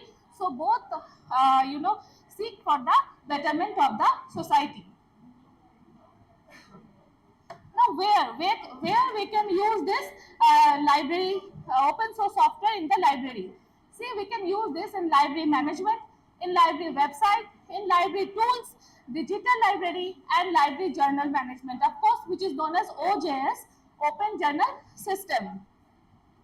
Now, how we can do take the help of this software, and where we can use it, how we can use it? We can use as library management software, that is Koha, New Genly, and digital library software, that is DSpace, Fedora, Greenstone. Apart from this, content management software is also there, with which we write the content of the website, WordPress, Drupal, Joomla. These are the content management software. Now, library management. In library management, these are the areas: acquisition, cataloging, circulation, serial management. These are the areas where library management works are done. Now, this is the staff interface Koha. through this Koha, this is the website of the Koha, open source software. This is the website here. In library management, we can see that a user can log in with the Koha and what are the services that is given here is circulation. This is the staff interface, staff interface. In staff interface, what are the works we are doing? We are including data in the cataloging and the patrons data is uh, patron data is being done, then circulation section, serial management is done, administration module is done. We can prepare the report also with the help of this staff interface. This is the OPAC of my college, that is Munshi Premchand Mahavidyalaya. This is user interface. See, I have marked there from where user can log into this account and they can see the online catalog of the library. What they can see, not only they can see the holdings of the library, but they can also reserve the document. They can also apply for distance if the semester comes to an end. And apart from this, they can give their suggestions, what type of books they should purchase, and also feedback. If they need any feedback, they can call, email is given there, they can email to me or they can provide a feedback through Google form. All are given in the library OPAC. This is the digital library. Digital library, we all know that without the help of the just a minute, ma'am. With the help of the digital library, librarians can whatever. Yes, ma'am. Yes. Okay, ma'am. Question papers and syllabus and classroom presentations, if any, they can upload for the benefit of the users. Website created through content management software. This is the website of the Assam University. Library tools are there with the help of which these things are being done.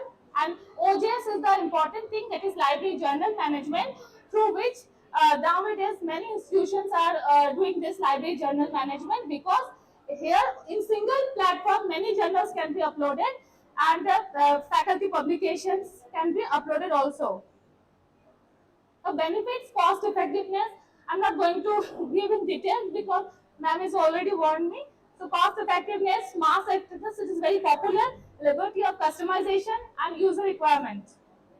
Challenges also here, digital literacy, poor internet connectivity will hamper the all process, lack of technical knowledge of the staff of the library, limited support of the authority, and limited support of the staff, finance, and cost of course, associated technology. Though the software is free, but the associated technology, computers, and likewise these things are not free.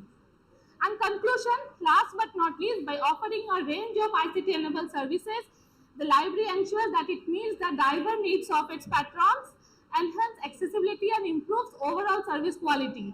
And last but not least, we must remember that the software is free, but the service is not free. You have to pay the annual maintenance charge yearly. Thank you so much.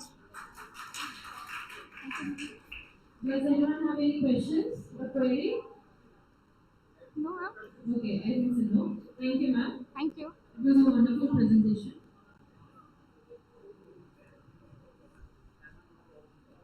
Moving on, now I would like to call upon stage Saurav Majumdar, Research Fellow of University of Nagpur. So please. বানাই নিতে বলতে দিচ্ছি না, আমার এত সময় তো কাউকে কিছু বললো না, খালি বেল বেড়ে যাচ্ছে, খুব ফাস্ট বলেছি,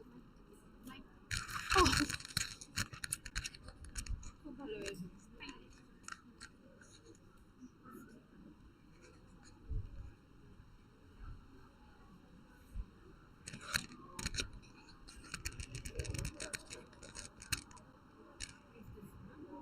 This is the moving and the backward. This is like next. This is Okay, backward. Good afternoon all. So my title is Research Trends in 5 Core Educational Journals Incorporating Technology, and the period is 2014 to 2023, and it's a topic modeling exploration, and my co-author is Dr. Tabun Baroi. So we already have heard about the technological terms, our eminent speakers already have mentioned over there. So can we trace the trend over that topic that the global research community is doing so? So there is a study about. So technology has been used in the many sectors, including the education.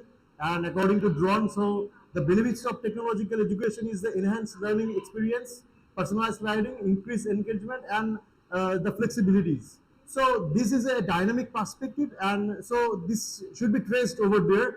And my research objectives are some. There are some existing studies who some researchers already have explored trends of the technological terms in many research papers. So my study is about to analyze the evolution of publication trends in the 5 core educational journals to discover the latent topics from the article titles using BERT topic model, which I will come in later into the slide, and to trace the trajectory over the trending topics in educational technology research during this period. So can we? This is not happening. So here is the methodology of our study. So the journals have been selected from SGR, so which is Science Imagio journal ranking, and there are 5 core educational journals, so which incorporating the technology based, and the document has been exported using some search keys like ISSN numbers from Scopus database. So one of the biggest database in education or academia. So the period is the 2014 to 23rd, and the search results include 3,888 records, like articles, and these records was pre-processed and make datasets for analysis. And the study includes the research method is text analysis, which and the topic modeling is one of the core part of text analysis, and then the results have been shown in tables and the visualization. So at a glance, the journal selection tool was the SGR, and the data collection database was Scopus.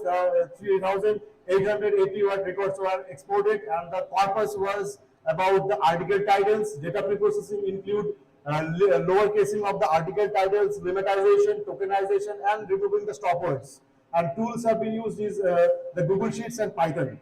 And the research data include and text mining and topic modeling using BERT topic, and which is based on the BERT and language model, like a bidirectional encoder and representational transformation model. So analysis and the visualization is based on the journal level matrix and topic analysis.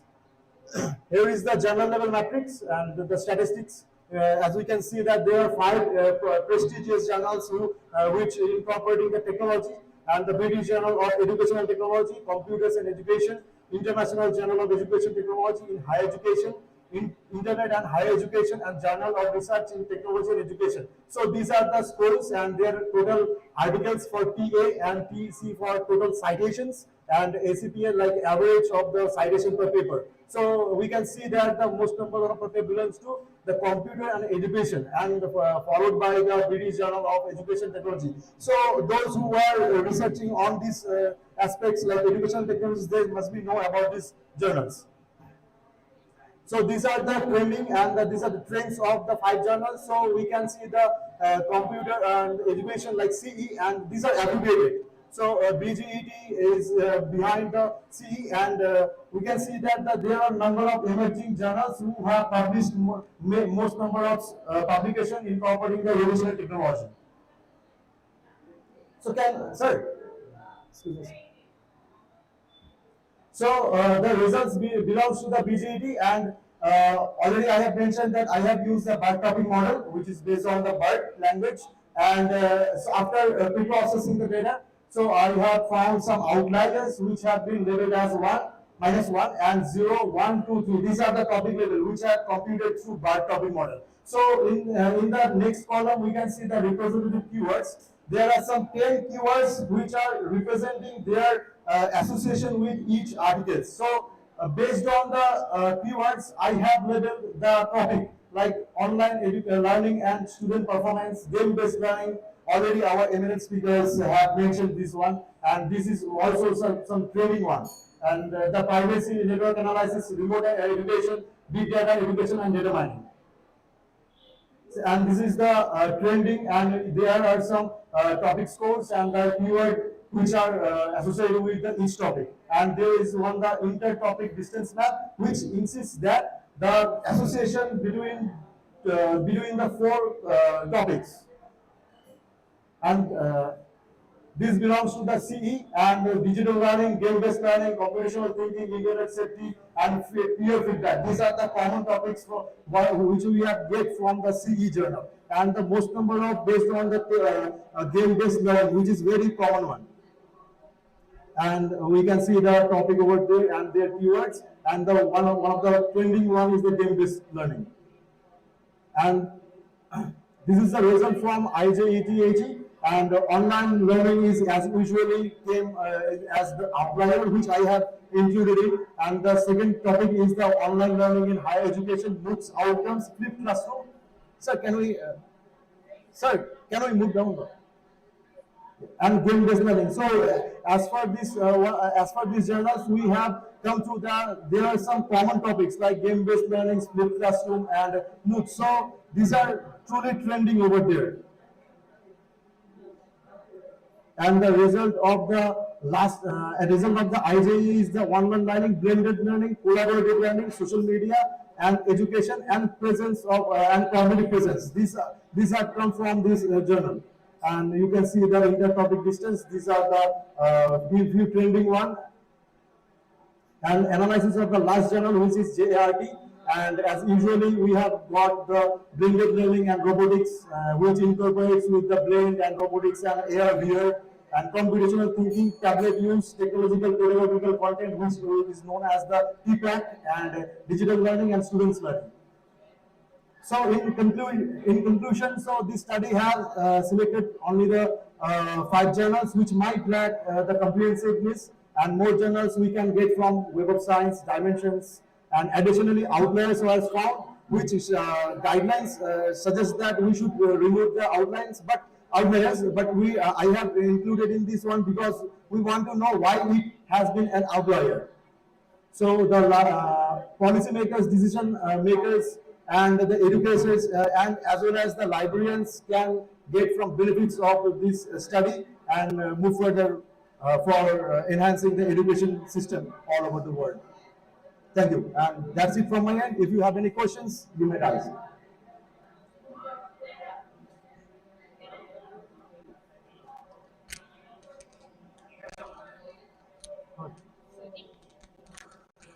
Can I have all your attention over here, please? Do we have any questions for this session? Anyone? Okay. Thank you, sir. I would like you all to encourage the speakers and give them a big round of applause, please. Thank you. Moving on, I would like to move to our next speaker, who is Sophia Banerjee, student from University of North Bengal.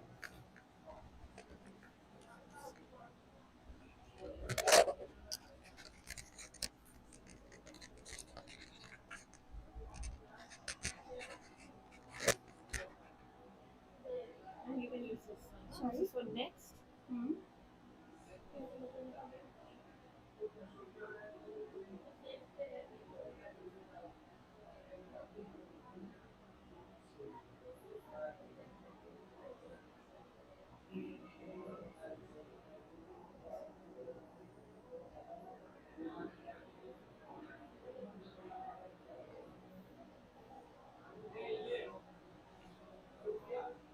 I have sent. Which one is yours? Pedagogical technology and education. Yes, I sent last night only. হ্যাঁ আমি পাঠিয়েছি ওখানেই থাকবে দেখো ফোল্ডারে আমি কি আবার পাঠাবো সরি ম্যাম মেইলে তো পাঠিয়েছি হ্যাঁ মেইলে পাঠিয়েছি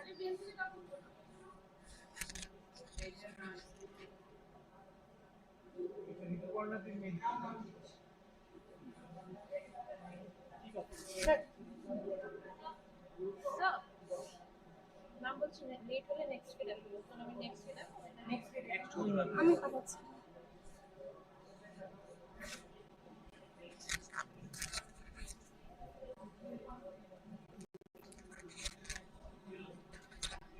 Due to some technical issues, we will be moving forward with our next speaker, who is Vasudev Mahanto, research scholar of University of North Bengal. I would like him to come up on the dice.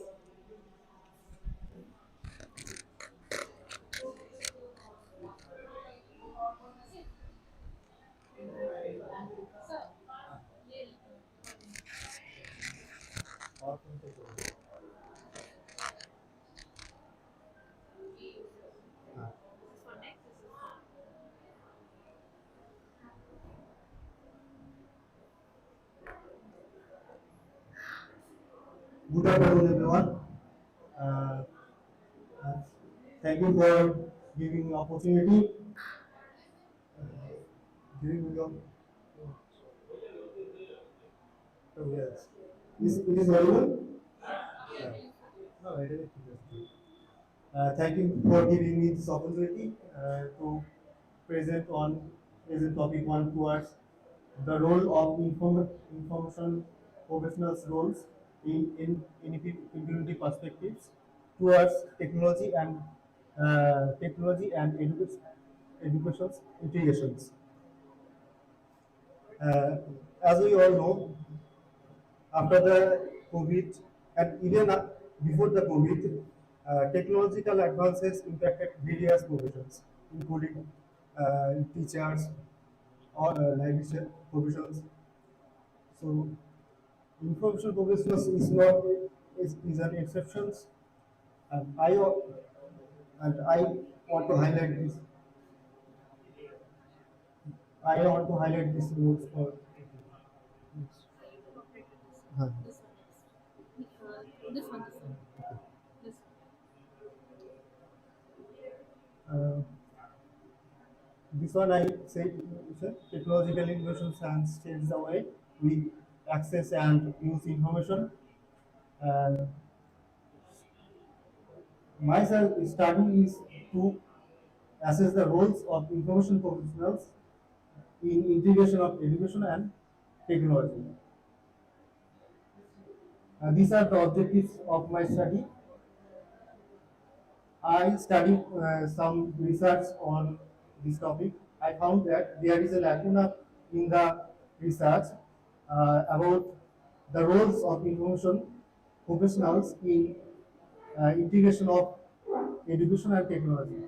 So I conducted to fill this lacuna by this research. These are the research questions for my study. These are the methodology. I would use descriptive studies. I should use resources and I analysis. I use data. I use these search engines for collection of the data like Google Scholar, base search engine. Uh, let's come to the why integration of technology and education is important. Uh, we can see that technology in education provides a personal learning experience. It enhances encouragement of students and motivation. It improves access to information and knowledge resources for learners. It promotes diversity and inclusion. And moving further, these are the challenges of integrating education and technology. And we can see that there are major challenges are digital divide, changing needs and attitudes of learners, accessibility and technical issues, and lack of training and capacity building capacity staffs. Uh, Two concepts are there. One is technology of education and another is technology in education. As we can see that technology in education means the study and practice of facilitating learning and improving performance by creating and using managing appropriate technological process and resources. Examples are there, and we can differentiate from the latter that technological education means involving applied behavior science like psychology, educational theories, and practical teaching learning problems focusing on problem solving techniques. Moving further, these are the areas and methods and results of integration. We can see that there are areas like teaching methods, we can integrate technology. There are learning resources and content development. We can use learning management systems, translation serving. In methods of integration, there are methods we can integrate technology through PowerPoint games, online grading systems, classroom tablets, research, and if after the integration there will be some results like better learning experience for learners and better education management of administration. These are the areas for integration of information, uh, integration of technology in information services. These are the aspects of technology according to NEP 2020. These are the provisions for technology. Right? These are the rules. In conclusion, we can say that technological advances uh, in technological advances makes every profession to adapt new technologies, new things, and we can quote the remarks of Alvin Toffler. We have to learn, relearn, and unlearn. So, thank you.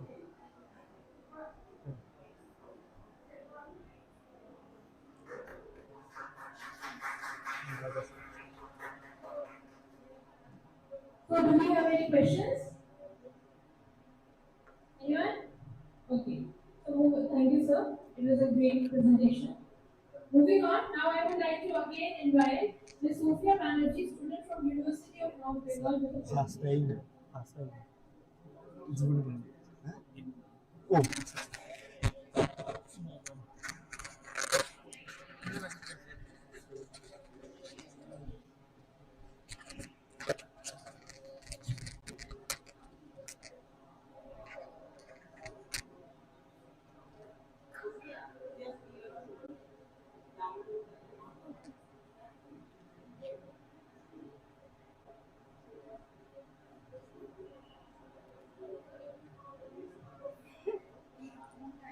Again. Acha.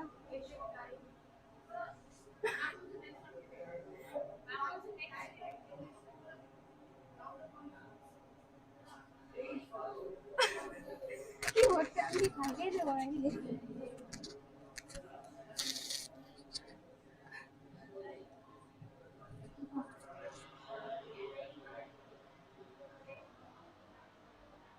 আনি আনি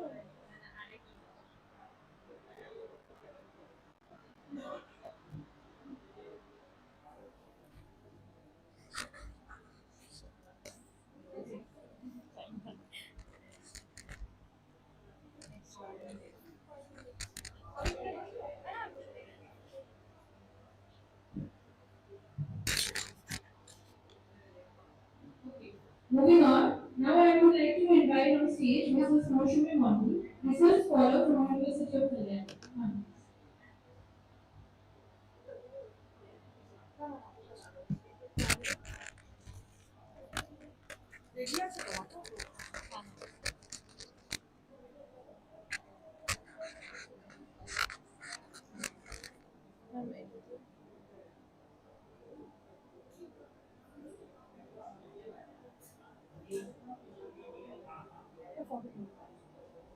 সামনে আসো এখানে আসো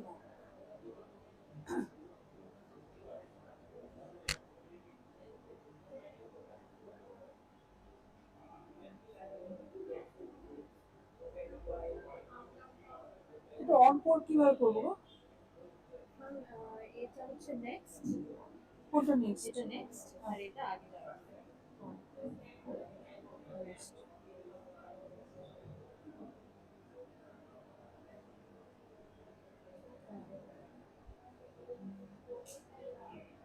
কিছু আছে না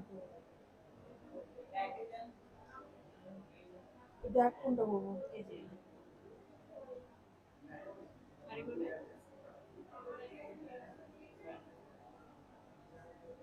The impact of advanced technology in education.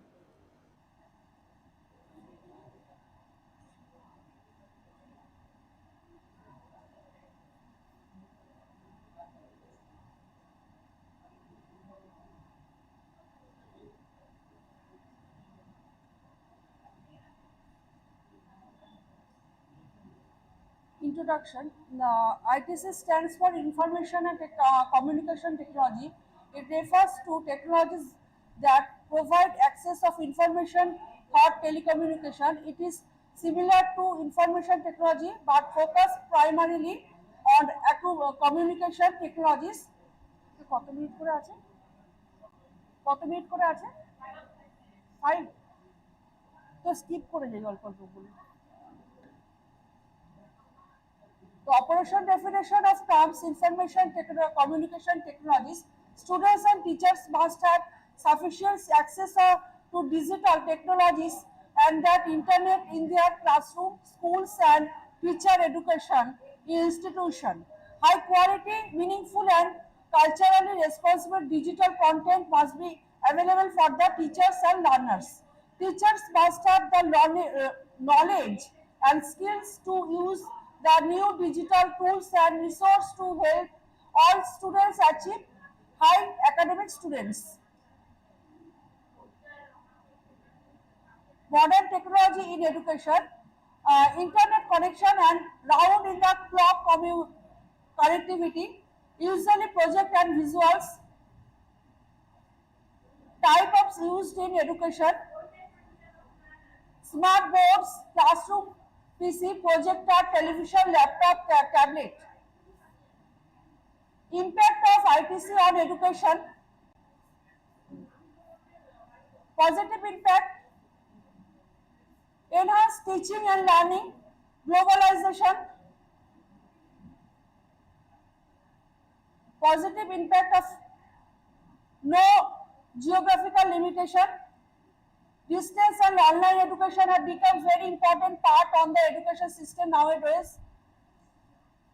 Negative impact, decline writing skill, increasing incidence of cheating,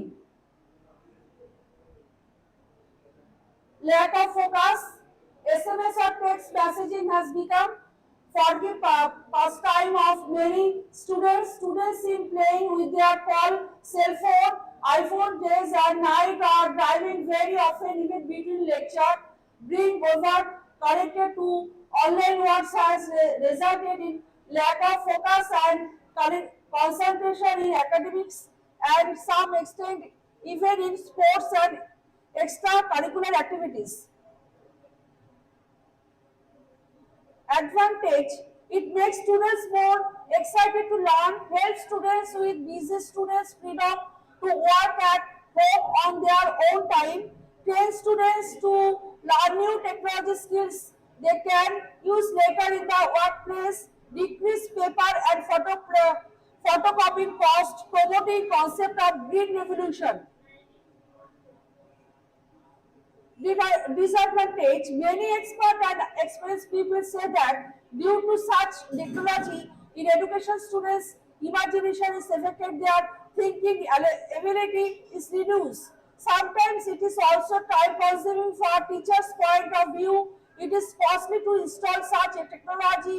There can be health issue to when used over limit. Some students cannot afford modern computer technologies. Teleconferencing, teleconferencing, audio conferencing, video conferencing, web-based conferencing, open and distance learning, digital classroom. Example of digital technology platform, Shayam-Prabha. The Shayam-Prabha is group of 34 DST channels devoted to telecasting a high quality educational programs on 24/7 basis using the GSAT 815 satellite. Nishtha National Initiative for School Heads and Teachers Holistic Advancement. Example of digital technology and platform, Diksha, digital infrastructure of knowledge sharing.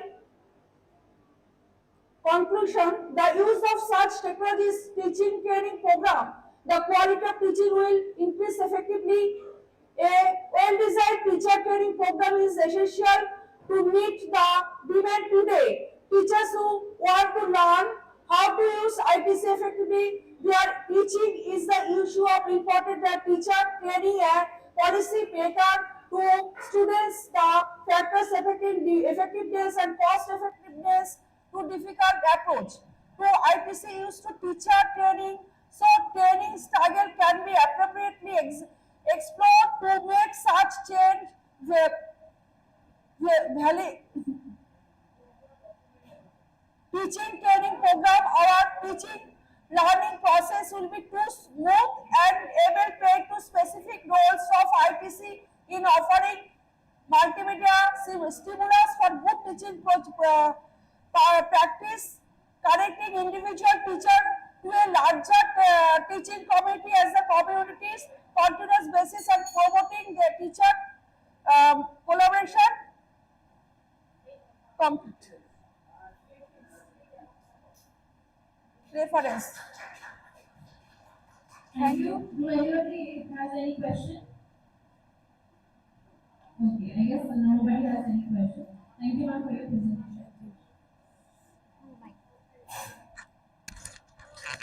Okay. The last but not the least, now finally I would like to welcome once again Sophia Banerjee on the stage for her presentation, student from North Bengal University.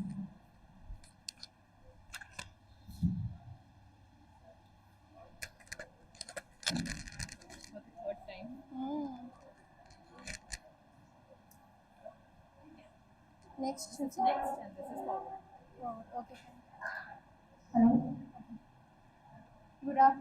Good evening to all the respected dignitaries of the on the dais and all the research scholars and to all my friends present here.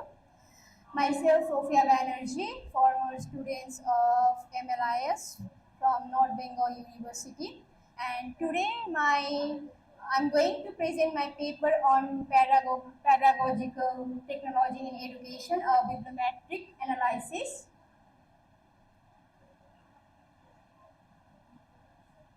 These are my outlines.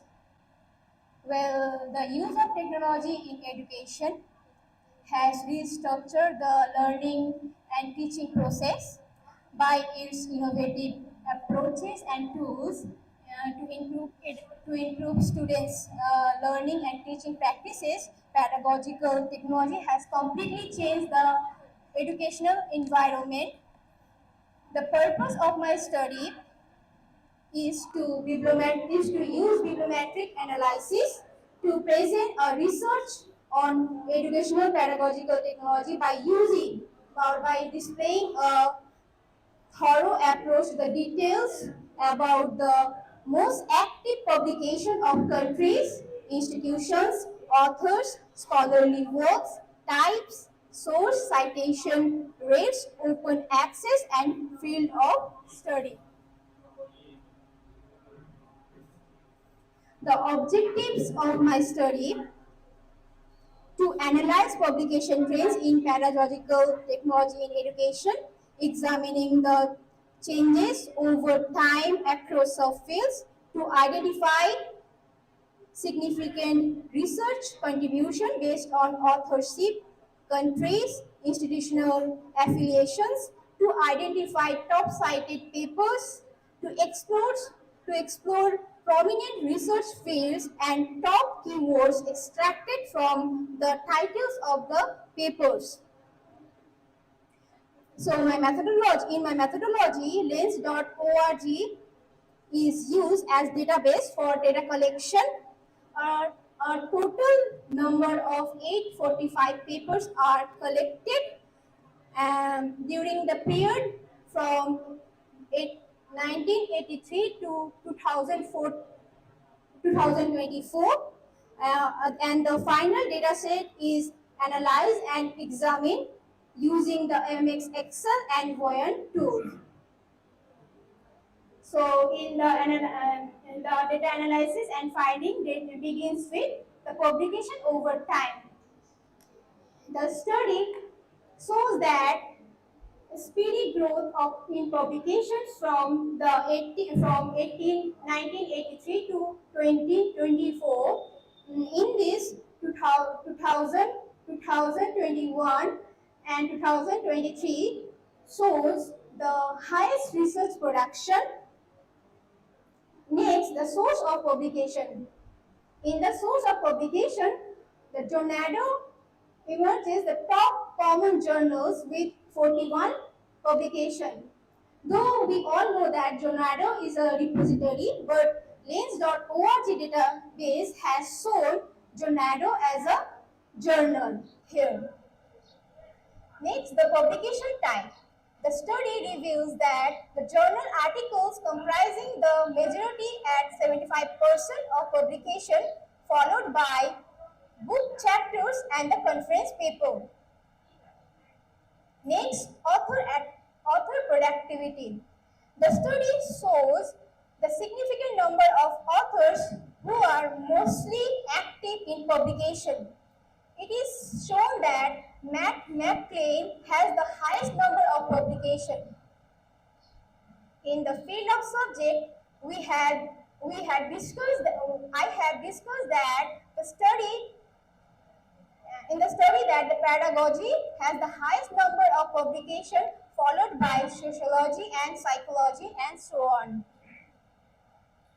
In the country's publication, USA is the higher than the total top 10 active countries, followed by UK and Australia. In the open access status, the study has shown that the open access is maximum in number as compared to closed access. In the top institution, the study represented that Pedagogical University has the highest amount of publication works. In the most cited paper, it is shown that the work done by John Tondier has the highest number of citation. So I will conclude my study with saying that the finding of the study, it shows an understanding overview and evolution of pedagogical technology in education, identified areas for further investigation and exploration by providing information on the existing and future directions of pedagogical technology in education. The study's findings make sure that the make the researcher, educators, and policymakers understand the potential impact and application of the finding. And lastly, I will discuss about the limitation of my study is that in my study, the data were only collected from the lens.org data sheet, though there are many databases. Thank you.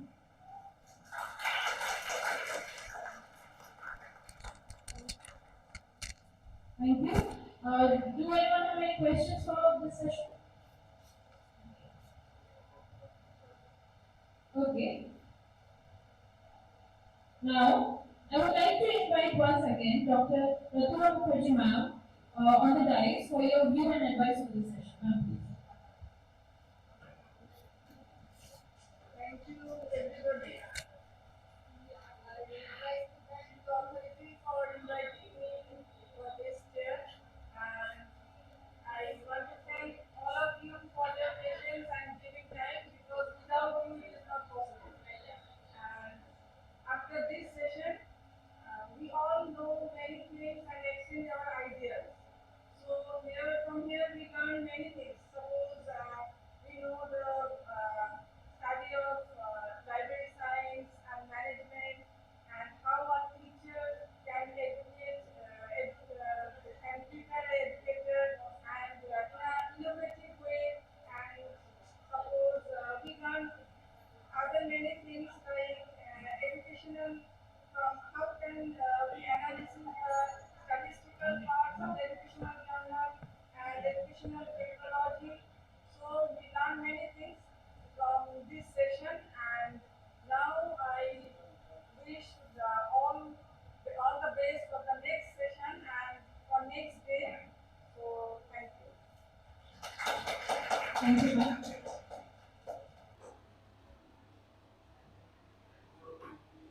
I would like to thank Shaheen and Nikita for appearing in this session. I would also like to thank to all the speakers who have taken participation for this session. Thank you everyone for being part of this journey. However, I must remind you that this is not the end. We will meet we will meet once again here tomorrow by 10 a.m. for the second day. And till then, thank you and have a great day ahead. Thank you.